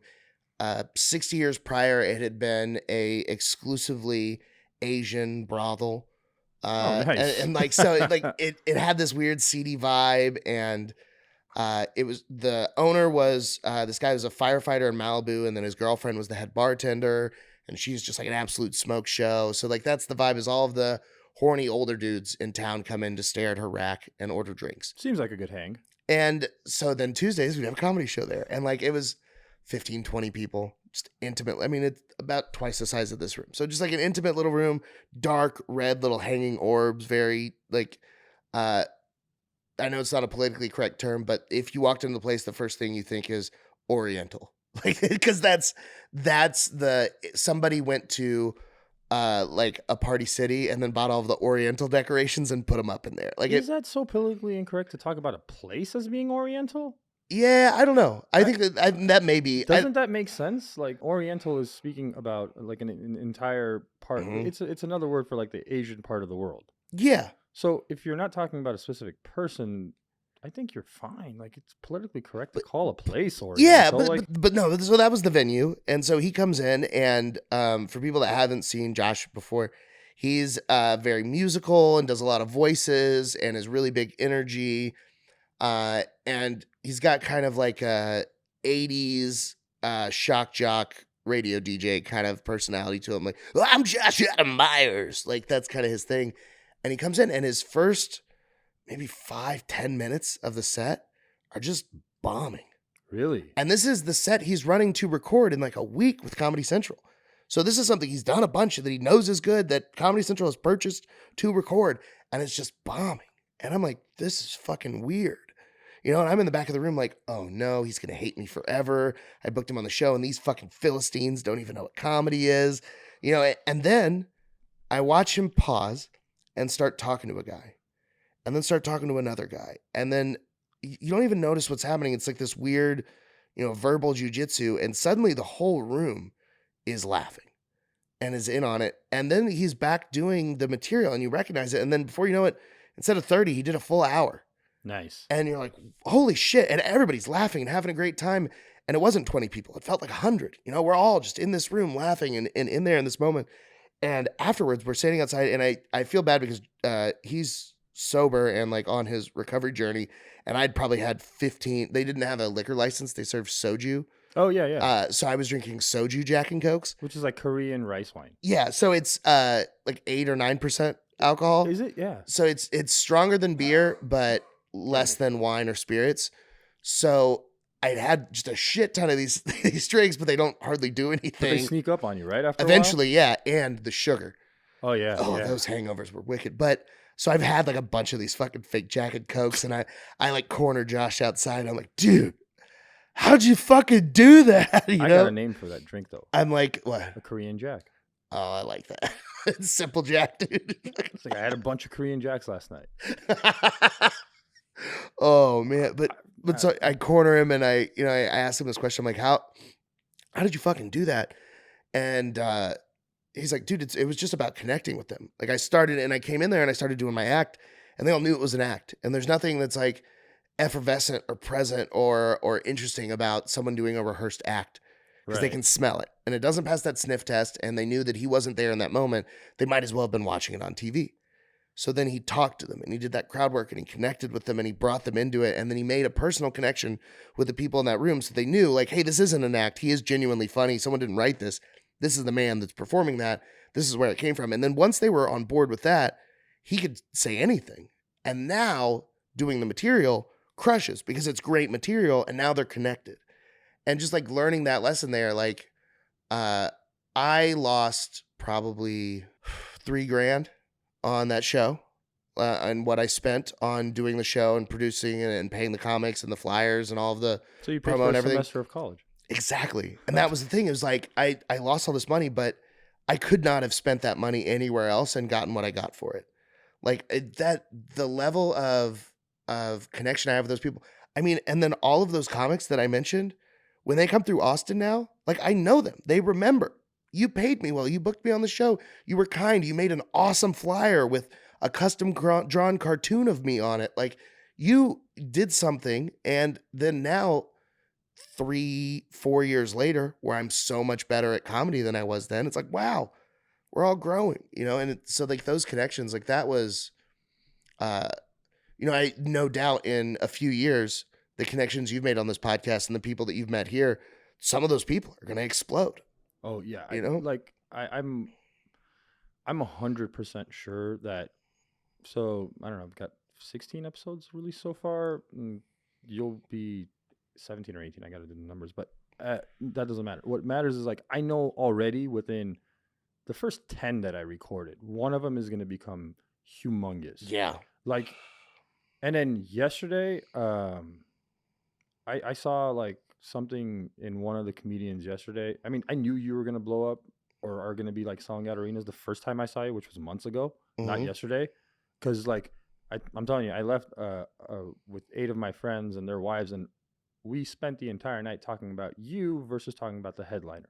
Wow. So I'll put it to you that way. It was that fucking good that we were just That's crazy. the whole night, because we came back to our house and we're just hanging out and we're like, Mhm. dude, that guy was fucking hilarious. And everybody was like, you have to bring him on. Like, who was that guy? How funny was he? And like, I know you're gonna blow. But yesterday, seeing Des O'Neill for the first time, Yeah. holy shit! Yeah, dude, Des and Scott. So I've unfortunately, had Scott on my podcast, and I Mhm. told him he's gonna be a massive success. Like, I fell in love with that guy the first time I saw him. Like, he's so good. But Yeah. I'd never seen Des yesterday. I was like, holy shit, a tornado just walked through here. Like, Yeah. that guy's gonna sell out arenas, and he doesn't know it yet. Yeah. Dude, it's I don't know. It's like I think you guys all had the same feeling because everybody was hysterically laughing in the back. Dude, it was so awesome because I said this to a couple people. Des was up there just fucking crushing, and he's got great energy. He's incredibly likable. His material is super relatable. There's nothing super crass or vulgar. Even when he's swearing, it's not like a ooh kind of swear. It's very natural. And everything about it was just like, that's comedy. And he was just fucking doing it. I was like, God, I gotta follow that. Like, fuck, I'm next. Yeah, you didn't let anybody down, by the way. And I remember, But I also was just like, fuck it, because that's hard to follow. I know, but like I remember yesterday, who was it? Cheyenne or somebody was like, "Hey, you're gonna record? I've got the setup if you want." And you're like, "No, no, no. I'm just like, I don't want any of this." And then you got off the stage, and I was like, "I can't believe you didn't record that." That was like fucking amazing. It's well polished. Like there was no any inclination that you were working on stuff. It looked like it was just stuff that's already in your back pocket forever. Yeah. So don't think for a second you had a hard time or made anybody feel like it was hard to follow Des. Although like Scott, Cheyenne, and like all 3 of them had amazing sets last night. and you just topped it off for me. Like, it was so good. It was really fun, but it's also like I know so he's having like you know, a great conversation. Like he had an unbelievably funny joke about child support. And it's just like such a fucking banger of a joke. And it was one of those jokes where on the punchline, 100% of the room laughed. Yeah. And that's the fucking dragon we're all chasing with jokes, you know? And I know that in my set, of the things that I wanted to say and the things I was planning to say, like I knew I was going to do the Jesus material. And I know in Dallas, that's a little riskier. So I just knew going into it, there's not one piece of anything that I want to work on or anything that I'm going to say that is going to get a 100% laugh. So it's like, I'm going to have to really sell like with energy and smiles and cleverness. And like, I'm going to like, that's why I started off by saying like, oh, great, another black comic. Yeah. You know, with me walking up there, because that right off the bat is going to set the tone for irreverent, ridiculous, and silly. But like they got to get on board for that. And if you don't like that, then the rest of this is going to be a fucking struggle, you know? Yeah. But you know, it's still like, I really, really, really love that feeling of, oh fuck, I got to follow this. Cause as much as that's scary and it's like, how's this going to go? That's where you grow. Yeah. That's where the challenge is. I feel like maybe if you think about, let's take it to sports world, UFC guy or boxing. Like, let's say Tyson, for a long time, anybody that came up within like 60 to 90 seconds was dead. Yeah. You know what I'm saying? Like, I bet for him at some point, he was like, where's the competition? Where is the guy that's going to make me feel like I got to step my game up? Yeah. So, following somebody like Dez and before him, Scott, like just murdering the night. Mm-hmm.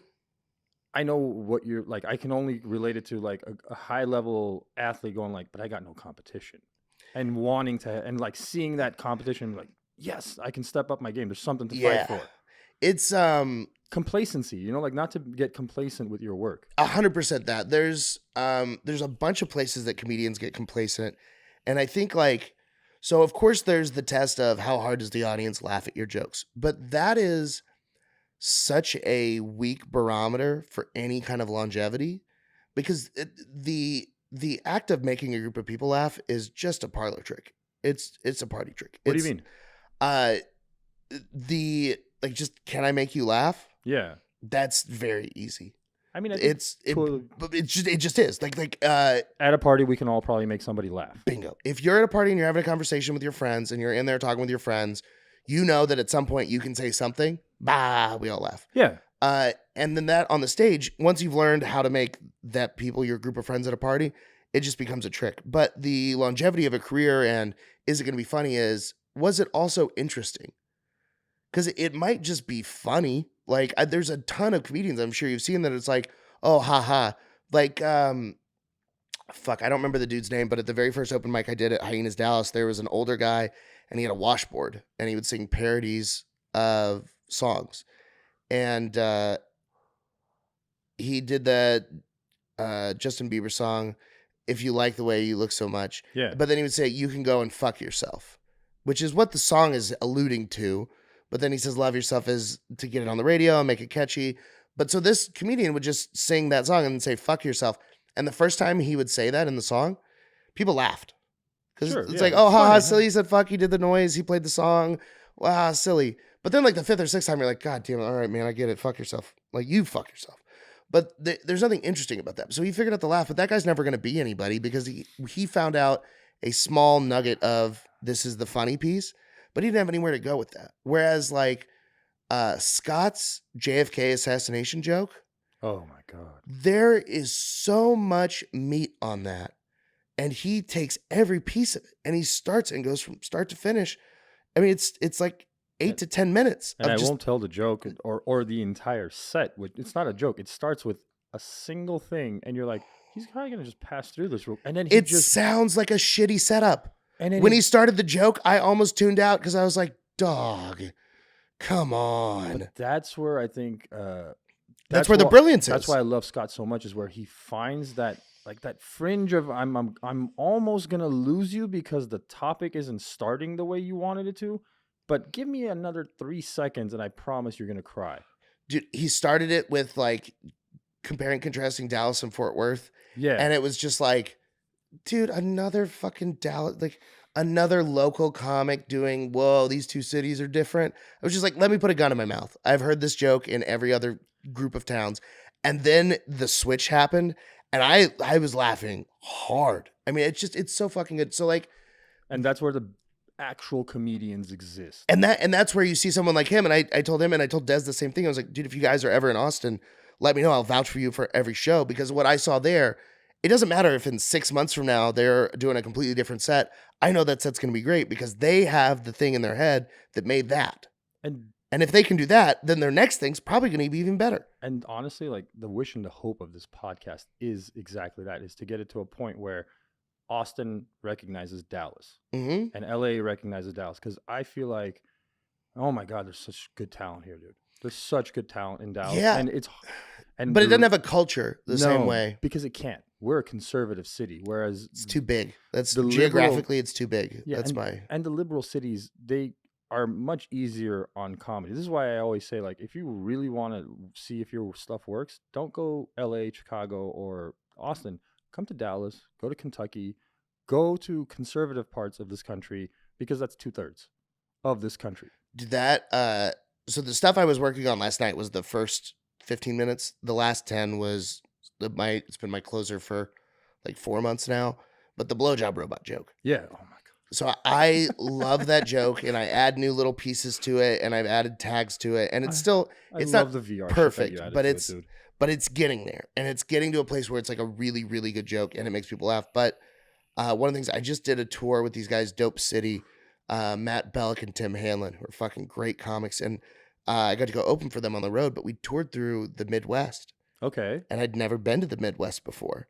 So going into Louisville, Kentucky, and knowing that I'm about to say puke cum, like those are God-fearing, blue-collar, like 60-hour a week so that I can go have my fucking domestic beer type people. But if you do it right, they'll be laughing harder than anybody. They were. And that was the thing. It's like, oh my God, I love the Midwest, because all these fears and all these preconceived notions, the same way that people think Texas is just fucking cowboy hats and horses, I thought the Midwest was just cornfields and fat fucks. And it is, but there's also this there's also a vibrant community of people. Also, when you live in somewhere that has such a dearth of opportunity and there is just cornfields and fat fucks, you have to find something. So this shirt I'm wearing, actually, I wore this today because I want to shout this band out, the Hoot and Hollers. But the experience that I've had some really cool comedy experiences. Okay. I've only been doing it 5 years.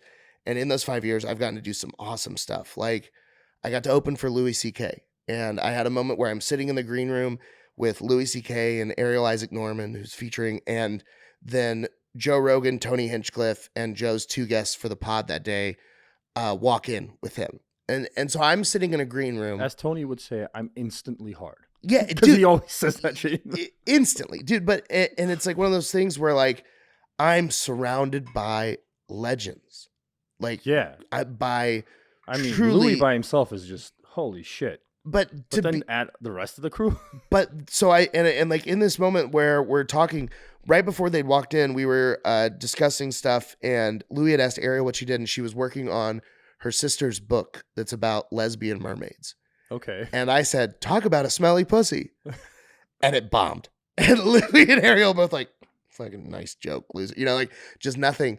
Why did it bomb? It was just silly and like in let's say a non-comedic crowd that would probably kill. Yeah, it was probably just too easy. Okay. But whatever reason, it just like it wasn't the right. I was just trying, like, you know, that's one of those things that when comics are around other comics, you don't run bits. Like, it's so annoying to have a guy that's always running his stage stuff in conversation or trying to be funny. It's like, dog, we're talking. It's okay. Just be a person. So I think there was some of that. But so then somehow we get into the conversation of where a mermaid's pussy would be. And so now that's the conversation. And then Joe Rogan, Tony Hinchcliffe, this guy, walk into this? Derek, and then his friend walk in. And so then now we're in there. And then after everybody does the meet and greet, Louis C.K. looks at Joe Rogan and says, Joe, where do you think a mermaid's pussy would be? And without skipping a beat, Joe goes, well, fish actually have a cloaca. And so the female fish lays the eggs and the male fish comes and deposits his sperm on top of it. So I don't think even a mermaid would technically even have a pussy. And like, it's just like we're on an episode of fucking Joe Rogan, and it's Louis C.K. and Joe Rogan talking about mermaid pussies started by a bad joke I made. And it's just like, it's like, 'cause I had a moment like that where it's like the reverence and the coolness of it. It's like, wow, that's really awesome. Those are the memories that stick with you forever. You're So like, that holy shit. that one's gonna beat Alzheimer's. Like that one that'll stay to the end. And then like, but that's such a funny.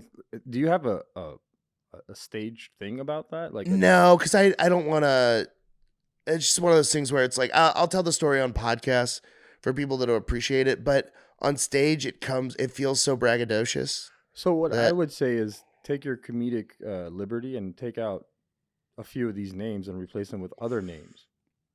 You could take out Joe Rogan and put Huberman in his place. Yeah. All of what you just said literally makes sense, or Friedman in his place, and it still makes sense. But it'd be funnier because now, you're not doing the whole dropping Rogan's name, which fucking happens all the time. Yeah. Everywhere. It's okay. It's supposed to. You're not the biggest person in the universe, and people aren't supposed to talk about you. I think for me, it's also like there's very few things in my life that are, I don't want to say sacred, but are just for me. Mm-hmm.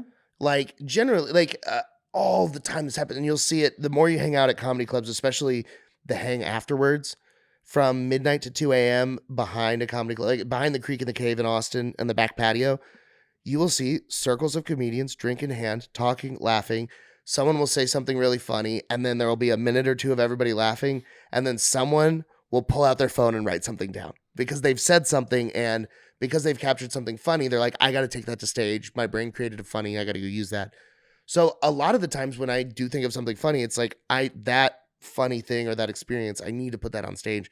But there are some things where it's like that, where it's like, that feels nice to be just for me, something I can share on a podcast where it's like, this is a personal experience, but it's not, I don't have to lie or fancify it or take any comedic license with it. I can just say what actually happened. Okay. And it's interesting and it's compelling and it is funny, but it's also just kind of cool. So I'm going to throw this out into the universe. Mm-hmm. I would love to be a fly on the wall in Hang in Austin one day. Oh, dude, that come by. The best for sure. Ever. I have so many friends that I just bring into it, but I've always wondered the green room and the hang with the comedians. And I'm yeah. like, I bet the actual funny happens there. Like, because everybody's off the stage and they're hyped up and alcohol and just like hanging out. Like the banter is probably like hilarious. So that's the thing is you think about comedians are people that are professionally funny. Yeah. So all of our creative input and stuff that we have in this world, everything that our brain does it's in the pursuit of ha ha ha ha ha. So then you think of what is the stage. Comedy on the stage is creating laughter by providing the context of a situation and the humor within it. So it's like, I'm going to get on stage, and the way I tell a joke is by bringing you into some universe and portraying the funny thing. So the comedy can come from a bunch of different places, but primarily it's belying expectations. You think one thing is going to happen and something completely different happens. And so like that's the art of it. When you are off stage, there's no more creating any of the context. The context is happening. So the same way when you're at a party and you're having a conversation with your friends and you can make people laugh and it's like everybody can be a comedian at a party like that. Now imagine that you're with all of the people are the funniest friend in the circle. So then you get like this Megatron of funny friends. So what, like legitimately one of my favorite conversations I've ever had is standing in front of this place that's called 13th Floor that used to be the Green Jay. They would do kind of mediocre comedy stuff sometimes. This is Austin again? Yeah, right on Red River, a block and a half from Creek. But we're all standing out front, and someone just I think I brought it up, but then we all started riffing about what if the planes on 9/11 were the plane from Soul Plane. and then it's just hilarious people. And every single one of them thinks of a different facet of it. One person is doing an impression of somebody on the plane and thinking of a funny terrorism quote this way. Someone else is talking about the snacks on the plane. Someone else is talking about the new paint job. Like every different aspect of what is funny about that premise is now getting explored through a different flavor and angle by all these people taking turns with each other. I just had like the funniest mental projection of, you know how like the Taliban guys wear those like white drobe. Yeah. I don't know what the proper attire is called, but I just imagined one of those in dreadlocks. Yeah. I was like, oh my god. Exactly. That's the thing. So like that aspect of it, you took a whole different angle that none of us took. So then you imagine that, and that's what the green room is like. And when you're on stage, and I won't say this is true of all comedians, but it is true of most of the people you love. There's no censorship back there. So all of the forbidden words and topics and everything are just free flowing. And this is just to premise one thing. It doesn't mean white guys are saying the N-word in the green room. Don't that think does that. not happen. We're not getting beat up. We're No. not. That's not how far it goes. But if you wouldn't say a certain type of a dick joke on stage, you are not censoring that shit off the stage. Oh, but it's also more like Kind of. it's Again, that, never been there, but I just want to make sure nobody thinks everybody's just like blatantly racist. It's not blatantly racist, but it is like it's not white guys dropping an N-word. It's black guys calling a white guy the N-word with a hard R, and then like all of us laughing about it, and like Which again, culturally okay. Black guy can say whatever he wants to the white guy, and all the other white people get to laugh. And also, the best part of this is I don't give a shit about PC or culture or any of that, and nobody else does. Yeah. In that green room, and that's why green rooms are protected, because you have to, and it's so crucial because that happens a little bit before the show, and it's kind of like warming up, and it's kind of like cooling down. Because that's the other thing. If you don't have that, dude, comedians kill themselves all the time because there is no greater roller coaster than a comedian's life. You go and you start your day and you do whatever you fucking do during the daytime. And then at the end of the day, the nighttime, that everybody else is almost done with their day, towards the end, 8, 9, 10, 11 o'clock, you go and you stand in front of a group of people. And for however long you're in front of that group of people, you are everything. Everyone's attention is your way. Every thought is validated.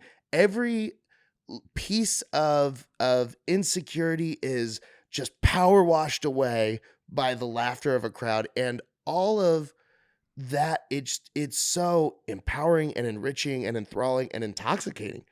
I mean, the feeling of making a group of people laugh and then knowing, like, I can't compare it to anything else, and I've done a lot of stuff, but it's like if you were in a fight with someone and you just landed a straight left and you have a loaded right, like overhand right coming. Yeah. And you see that they just ducked and are about to get smashed in the temple. Like, it's just knowing that it's about to come, that excitement of I'm about to destroy that, but it's positive. It's not destruction, it's creation. So now you're like, this crowd is already laughing at this thing. I'm about to, like, in the blowjob robot joke, when I say it's an amazing miracle robot, it knows a lot of stuff, but it does not know when you come. Yeah. There's a rumbling of laughter. And then I say, so it does not stop. And then it starts to go. And then I say the massage with the Go-Gurt part, and I do the first act out with a slow, and that part, that's usually 20, 30% of the crowd are starting to chuckle and are like, oh. And then when I do the last act out with the big punchline there, that is 80 to 100% of the room belly laughing and picturing something in their head they never imagined, and hearing something described in a way that is two very different things that somehow make perfect sense together. And it's like, what the fuck? And that feeling of getting to do that to a crowd, 12 out of 10. Dog, better than sex, better than food. And then you go hang out with your boys. But if you don't go hang out with your boys, you're on the road. Maybe You're on the road and you go do the show. After the show, you maybe do a little talking, meet and greet with the fans, hello, pictures, all of that. And that's, starting to go down, but it's still cool. People want to take a picture with you. People want to buy your shirt. That feels so good. And then you are in a $70 hotel room alone. And it's like, yeah, so what do you do? Do you drink a whole bunch so that that's not miserable? Do you go stay out until 5 a.m. so that you don't have to spend any time in a hotel room alone? But like that, there's, you're here. And then it's always at some point after the show, eventually you're alone in a room. Two thoughts. First, Des, remember? I don't know if you remember, but he did a joke similar to what you just said about like, tonight I'm a somebody, but tomorrow Yes. at the water, like it was Yeah. so beautifully put. I was like Yeah. laughing. But what got me like belly laughing for your entire sex robot thing was the funniest part for me, and that's just like the nerd part of me was like when you said it's a robot, so it doesn't know that you came. And I think something you said like you're kind of going a little flaccid, so it's It working thinks it's harder. doing a bad job. Yeah, Yeah. so it works hard. I was like, that's the funniest, because in my mind, like an image came up of. Do you watch Rick and Morty? Yeah. Do you remember that little robot he makes? Like, what is my Yes. purpose? It's like Yes. you spread butter. Yeah. I literally was just thinking of like an AI robot going like, I can't even give a good blowjob. What the fuck? And just trying harder and harder. That made me cry laugh. It's the personification of the blowjob robot and then giving it the human feeling of shame. And just that idea is just so fucking silly. Yeah, like to the point where you're like, I wonder if that robot has a subreddit group where it has a support group of other AI robots that think they're not giving a proper blowjob. Right, dude. It's just so fucking silly. But that's my fucking mind of a nerd. Just like that's where I got the fucking hilarity out of it. It was, and so that's why I think that thing is so polished. Is like you can hit so many different types of people with one sex robot joke. Yeah, dude. I have a joke about throat fucking an Alzheimer's patient. Oh. And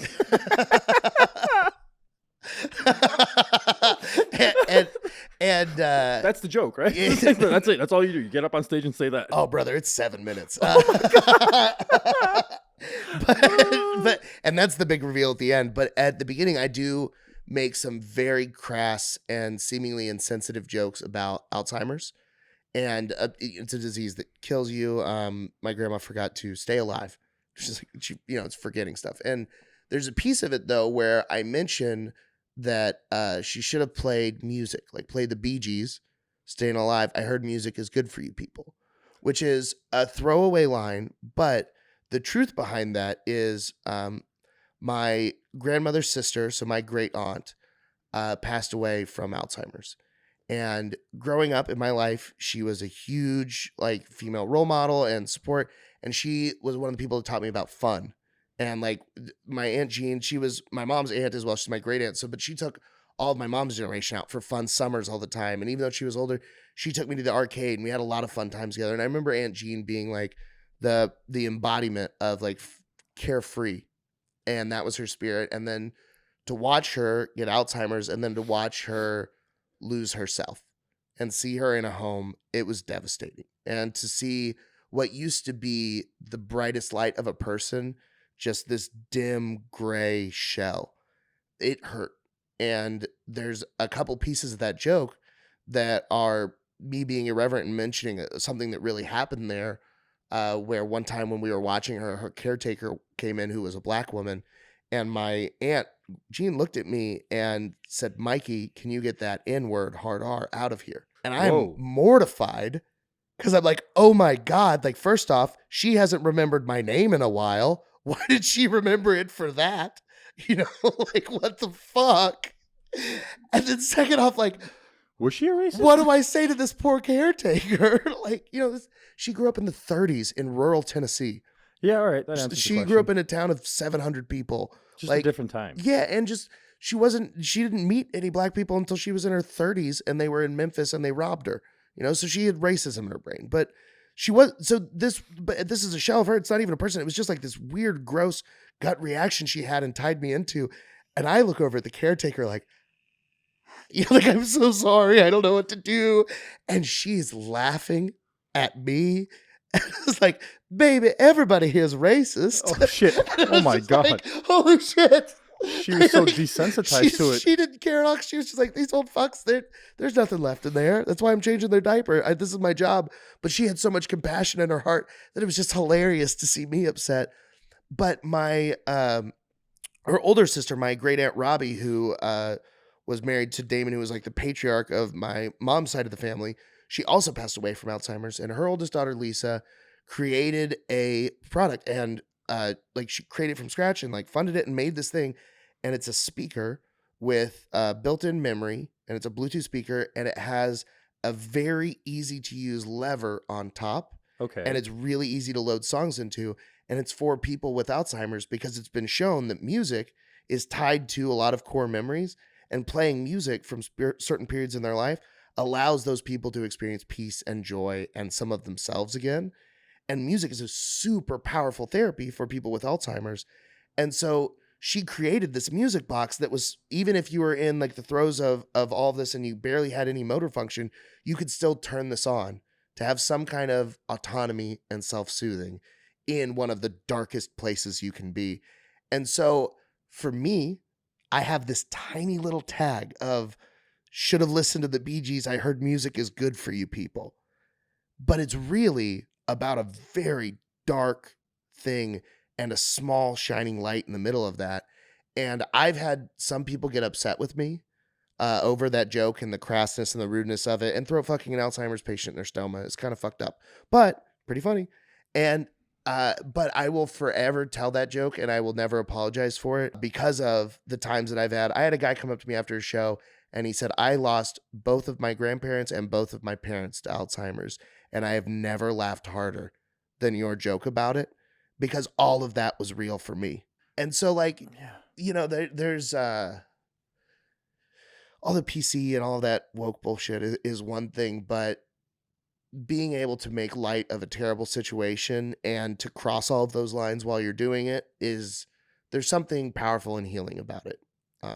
So Because I think, and I completely agree with you on that. I mean, that's one of the reasons why I'm not a comedian, but I was so deeply offended when the media started attacking comedians in the past few years, and kind of like almost causing for self-censorship to happen in certain circumstances. And like YouTube's that way right now. yeah, You know, if you want to continue to make a profit on YouTube, there is this probably like a 600-page manual of things you shouldn't say. it's what, dude, I have so many clips get demonetized. I'm like, why? And, What did I even say? and for me, it's like I have the unique advantage of like, I'm doing this for my enjoyment, and I've never done anything that I've enjoyed more than this. Like the way you described getting on a stage is the way I feel every time I have a guest say yes to do the Yeah. podcast. I get like giddy and really excited about it. I'm sure nowhere near what it'd be like to get a crowd of people, but this is like, But still, this is that moment for me. Yeah. I think it's the similarity.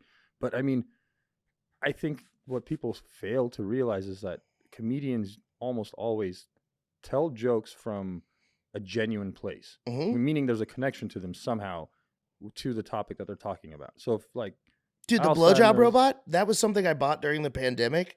I literally, at the beginning of the pandemic, I was like March of 2020. So 2 years after, so 2 years after I've had this incredible. What? sorry, I want to know if you're in LA or Austin in LA. 2020. Okay, So I moved back to because Austin. it matters. November of 2020. So, but March of 2020, I'm in LA. So this is like 2 years after I have this incredible experience at the Comedy Store that gets me to start comedy. Blows my mind. 2 years later, I'm living in LA. I'd sold half my belongings and moved sight unseen to move in with, a coworker from the loan officer thing. And I move into this house and I take this job just to pursue comedy, and things are going well. And for the first time in my 2 years of doing stand-up, I am booked 7 shows in 7 days. Wow, that's awesome. And I'm so proud. And I make a poster like it fucking mattered, like I but I'm doing all this stuff, and it's like, I'm doing it. I'm a comedian, and there's a place in it's east of LA. It's called Covina, but I know the place is Chatterbox. And Chatterbox, Steve Hernandez that runs and books it, has an impeccable eye for comedy. He's an unbelievably funny comedian. He's like the godfather of the LA comedy scene. Everybody that's truly hilarious, almost all of those funny people that I booked for the Shanghai Room were people that I saw and met at Chatterbox, because it's this little shitty dive bar with the worst, it's probably still the same, but the worst bathrooms in America, and cheap fucking drinks, and just the best goddamn comedy on the planet. And all these, Joe Coy dropped through there, Jack Black did, just like all these people, like it fucking. Joy Coy is amazing, dude. I love that guy. So many, Jack Knight, sorry, but so many people. I was gonna ask, does Jack Black do stand-up No, comedy? Jack Knight. There like 8 people that are merging together into people in my head, but It happens. but so all of these incredible people, and you would see just like unbelievable performances on these Sunday night shows, and they had an open mic on Thursdays, and 10 or 15 times I had just eaten a bag of dicks at this mic, and jokes that worked other places and stuff that crushed other places, just eating a bag of dicks, and I couldn't get them, and I couldn't fucking get them. And all I wanted was this place that I went to every Sunday to watch all these shows, is just to be a part of this community and to be passed there, and just to like know that I was one of them, and I was going to get there, and I was going to work my ass off until I was there, and I was going to do 25 mics a fucking week and every single show I could do until I could get past, because Steve Hernandez knew what was funny, and if he thought I was funny, then that meant I was on the right track. And I'm fucking doing all that. And then I finally start to get some headway at the mic, and I have a few good sets. And then Steve says, "Hey, Mike, you've been doing really great. I want to get you on a Chatterbox date." Nice. And he sits me down, and it's like March 27th of 2020 as he books me for it. Right. And I'm like, fucking let's go. And then this like second week of March, I go and do a show, and I do the show. And I remember being on stage and joking with like all of the comments, being like, "Fuck COVID, this is bullshit. In 2 weeks, we'll all be back having fun." And like, no stupid fucking China flu is going to scare me type shit. And then that night I drive home and talk with the roommates and, have a good night. Next morning, my boss has me drive into work, and then he fires me and my only other coworker because everything's shutting down, and he dissolves the business, but he pays me 2 months salary in advance, and then says, "Start filing for unemployment today. California has great unemployment. You'll be set." It does. So I'm like, all right, I'll figure this out. I'll at least have some money so I can figure out the next 2 months. And then so in a day, I've lost comedy, and everything gets canceled. All of the shows get canceled. Everything's shut down. So all of comedy, my job, everything's gone, and I have nothing. And I realized that in that pursuit of, I got to make this fucking thing happen, I got to do comedy, I had lost every close friend that I had. Everybody that I knew from prior to comedy, I just stopped talking to because they weren't in comedy and they weren't relevant.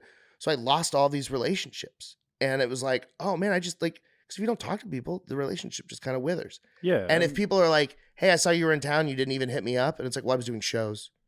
I posted about the shows. You should have come to the shows." It's like, yeah, but that's not what a friend does. A friend hits you up when they're in town. So I didn't realize I'd been a shitty friend. I hadn't connected with these people. So I have nobody outside of comedy. The people I had in comedy, as much as they were my friends, they were also like my coworkers. And new friends. And they had a whole life. And they'd been in the city for, 20, 30 years. So they had a whole group and history and memories and stuff together in a shared language.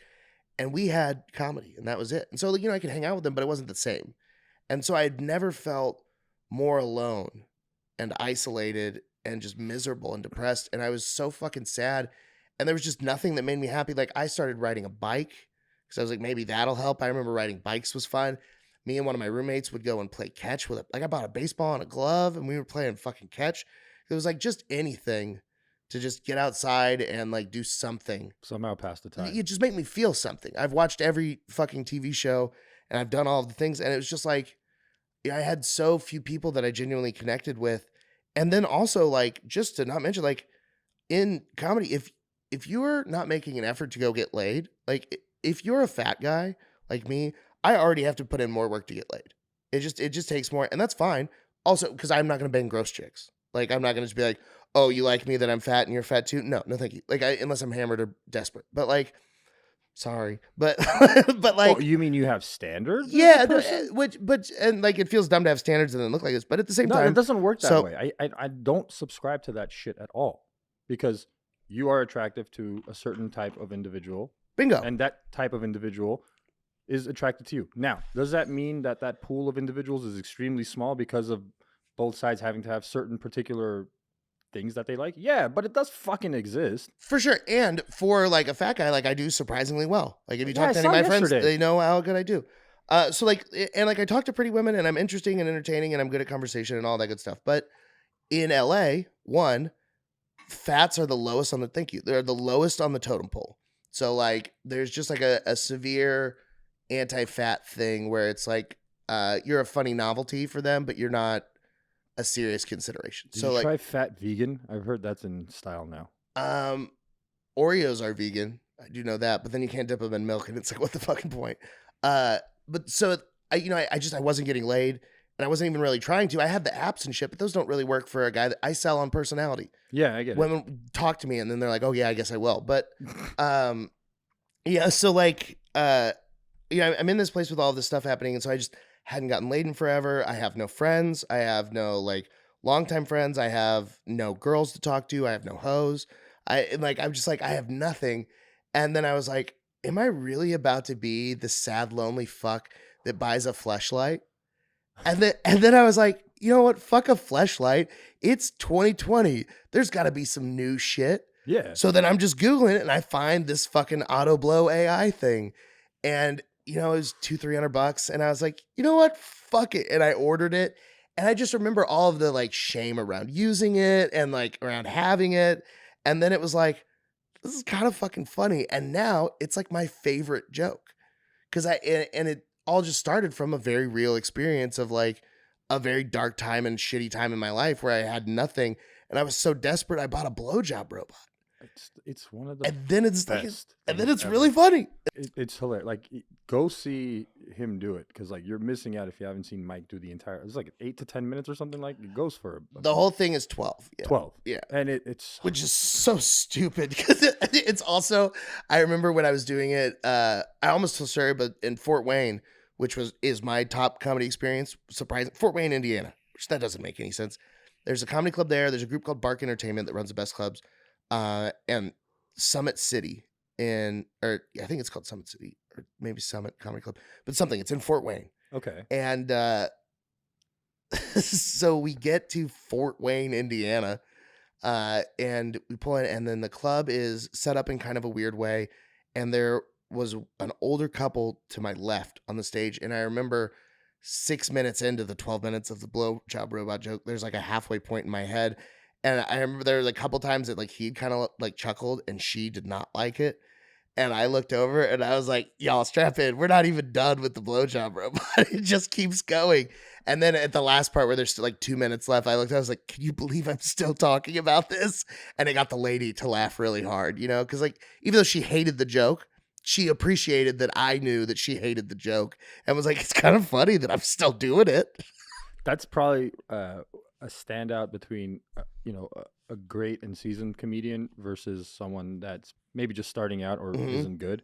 I mean, 5 years, every like old school comedian, like a GOAT level, somebody was like, yeah, 9 or 10 years in, you really, but that's something that usually you'd probably find 9 or 10 years in. Like the fact that you caught it off, like off your eye and you're like, on the fly, I can probably make this happen and work and get a chuckle out of her.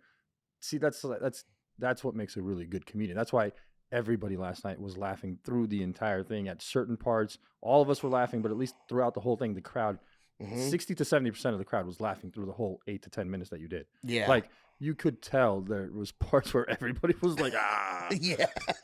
It's when you talked about washing it, I was like, oh my fucking God, I can't believe you just said that. Dude, it's so fun because it feels like I've exhausted everything you could talk about it. And then you bring up that and they're like, what the fuck? And then after the washing it and the mirror part and the act out, and then after that, everybody claps because they think it's done. And I'm like, there's more. It's just so good. Yeah. It's so good, man. I also, I'm going to probably add, I wanted to do it last night, but I got the light. And so I thought I was out of time, but I have another new piece of it to add. That's 100% a real story. Is I got another ad on Facebook, which was the premise and the joke, but I got an ad on Facebook for a blowjob robot, but the blowjob robot is specifically designed to aid with premature ejaculation. So it's this like training blowjob robot that's supposed to make you last longer. So in my mind, my robot's talking shit online, and now I'm getting targeted ads so I don't come too fast. And it's like, shouldn't my robot take that as a compliment? Like, hey, you learned me so well, you don't even have to work that long. It's like, do you really enjoy work that much because it's all you do? Like, oh no, is my robot bored? Is it bored because I'm not giving it enough to do? I can't wait to see you do like 30 minutes of this on a special. Right. It'll be the greatest thing in the world. I'll be like, bro, I was there for 12 of it. He added another 12, like it's 18 minutes. It's just going to keep going. Oh my God. Yeah. And the other thing is like, especially now, dude, I'm so sick and tired of like COVID related jokes and shit because it's so like nobody does anything refreshing and funny with it. Yours was like, holy shit, bro, COVID, and it's still fucking hilarious. Yeah, dude. Oh Because man. everybody like, I can't believe I still like see comedians come through and they're like, you got the booster, I got the booster, and I'm like, what the fuck this is Dallas, bro. No, Yeah. nobody got the booster. Nobody cares At all. It ended 2.5 years ago for us, not 6 months ago. Yeah, it blows my mind that there's any. It So, also like, it that's why I bothers loved me. yours. It was so good because it's like it's COVID related, but it's so far left field, bro. Yeah. It sure ain't though. Yeah, that's a fun time. I don't know. Well, it's I don't know, you were saying about the like comedians and doing COVID because you're on the road more than Oh, yeah. you see it way more than I do. I bet. it's one of those things where like it is a bummer to hear that premise explored so poorly so often, because there is a lot of really funny stuff about COVID, and there was a lot of really funny things that happened, especially for comedians who are people whose entire life got completely taken away from them, and then these people who are the outcasts and rejects of society have to kind of weirdly join back into society in a lot of these ways. So there was a lot of funny stuff about that. And like I have some really funny COVID stories about like traveling during COVID because no one was doing it. And so I would just go to Austin from LA as often as I could because it was wide the fuck open. And like traveling during that. Were you and driving or flying? Flying. Okay. I was flying. And so California unemployment, I was getting basically the exact same weekly salary I was getting while I was working. So I lost like $100. And then on top of that, I was getting $800 a week from the fucking COVID unemployment stuff. No shit. So I was getting like more than my normal salary without having to work. And I was doing a bunch of like hustles online, like building websites for people and shit, and just under the table stuff that I definitely reported to taxes. And I was doing all the stuff. And there was an offshore LLC. There's your accountant's working on it. You'll release the taxes. Yeah, soon, Your Honor. And and like I may or may not have gotten like a PPP loan for my comedian business to use to like invest in myself and make it through the pandemic. So I was like just flush with cash for a while, and flights were dog shit fucking cheap. So I was buying like really nice like weed and stuff like that and Xanax and all that. And so there was a time when I flew. You did COVID right. I had the best time. But I flew from LA to Vegas, and on my flight in, I was so barred out sitting in the exit row that I requested that the flight attendant do the safety thing in the form of a song. And thank God I got like a flamboyant gay one, and he did a song and a dance, and I did a song and a dance back to him.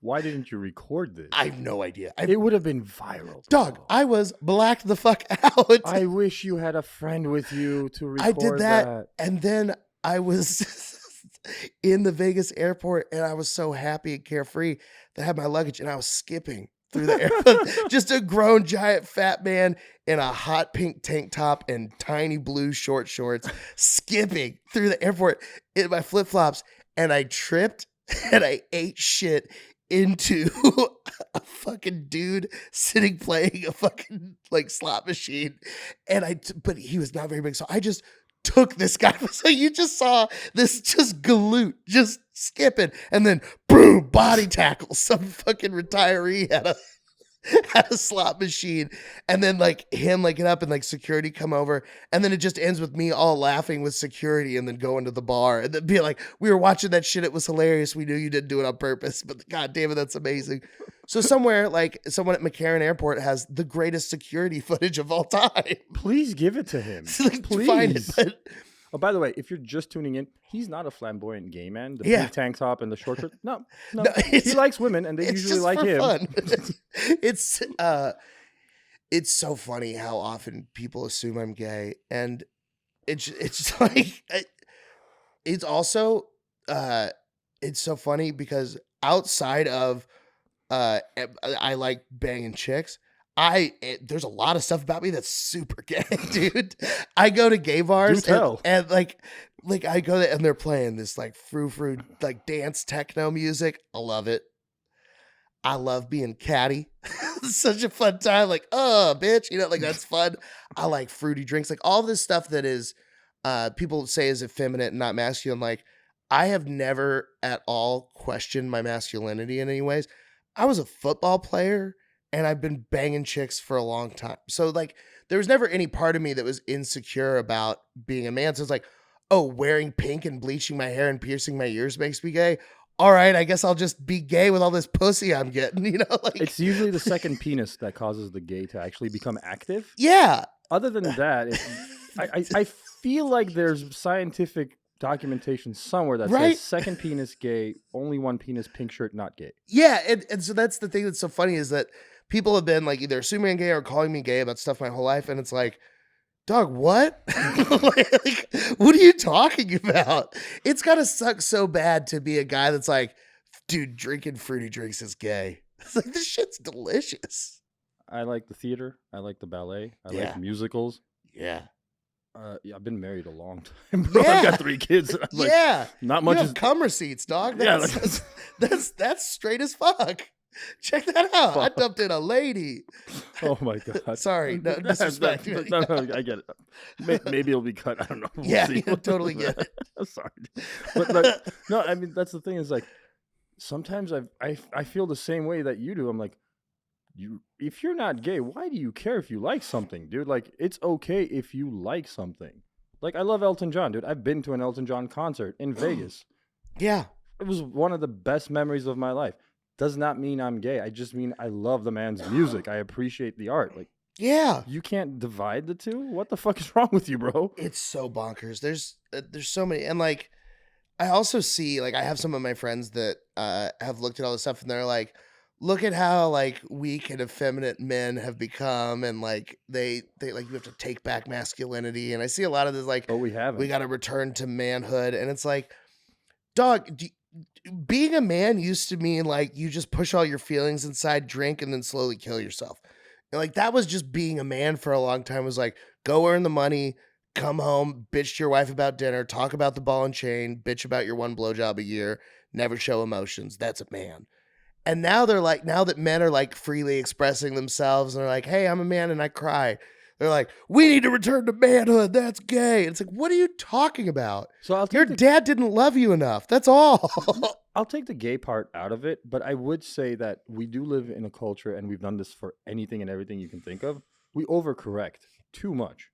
And then eventually we will come to a happy medium where, yes, as a guy, you are allowed to express your emotions, but there should be the right time and place, and there should be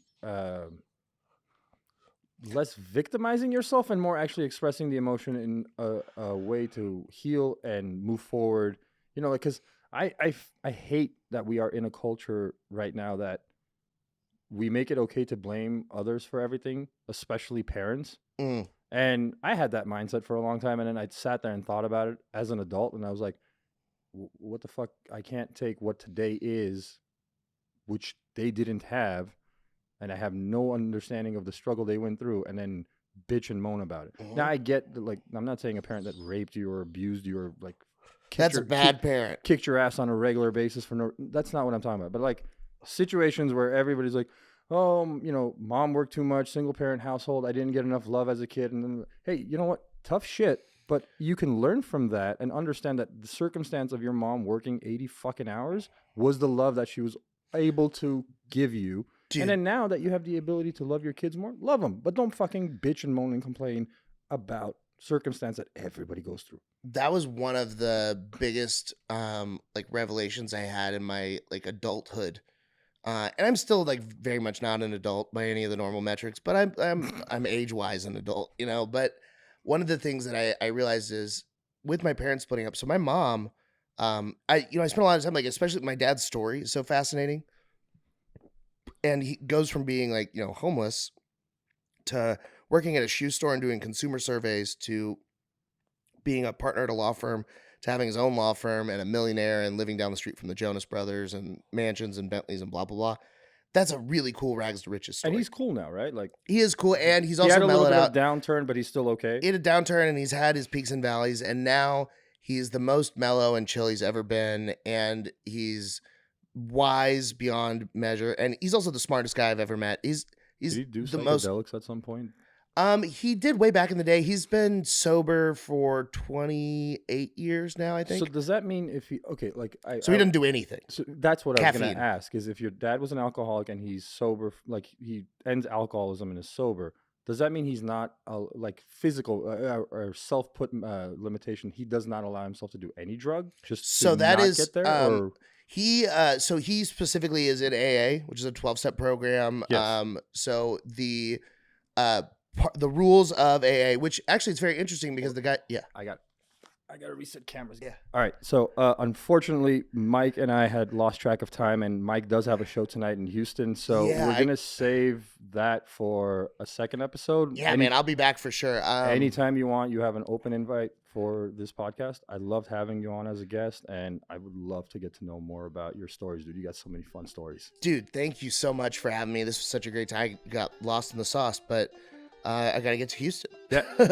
Have a safe trip. Thank you again. And check out Mike Eaton on all the socials. What's your social? Just let me know. Mike is Eaton on everything. There you go. You know, He's an amazing comedian. Thank you again. Thank you.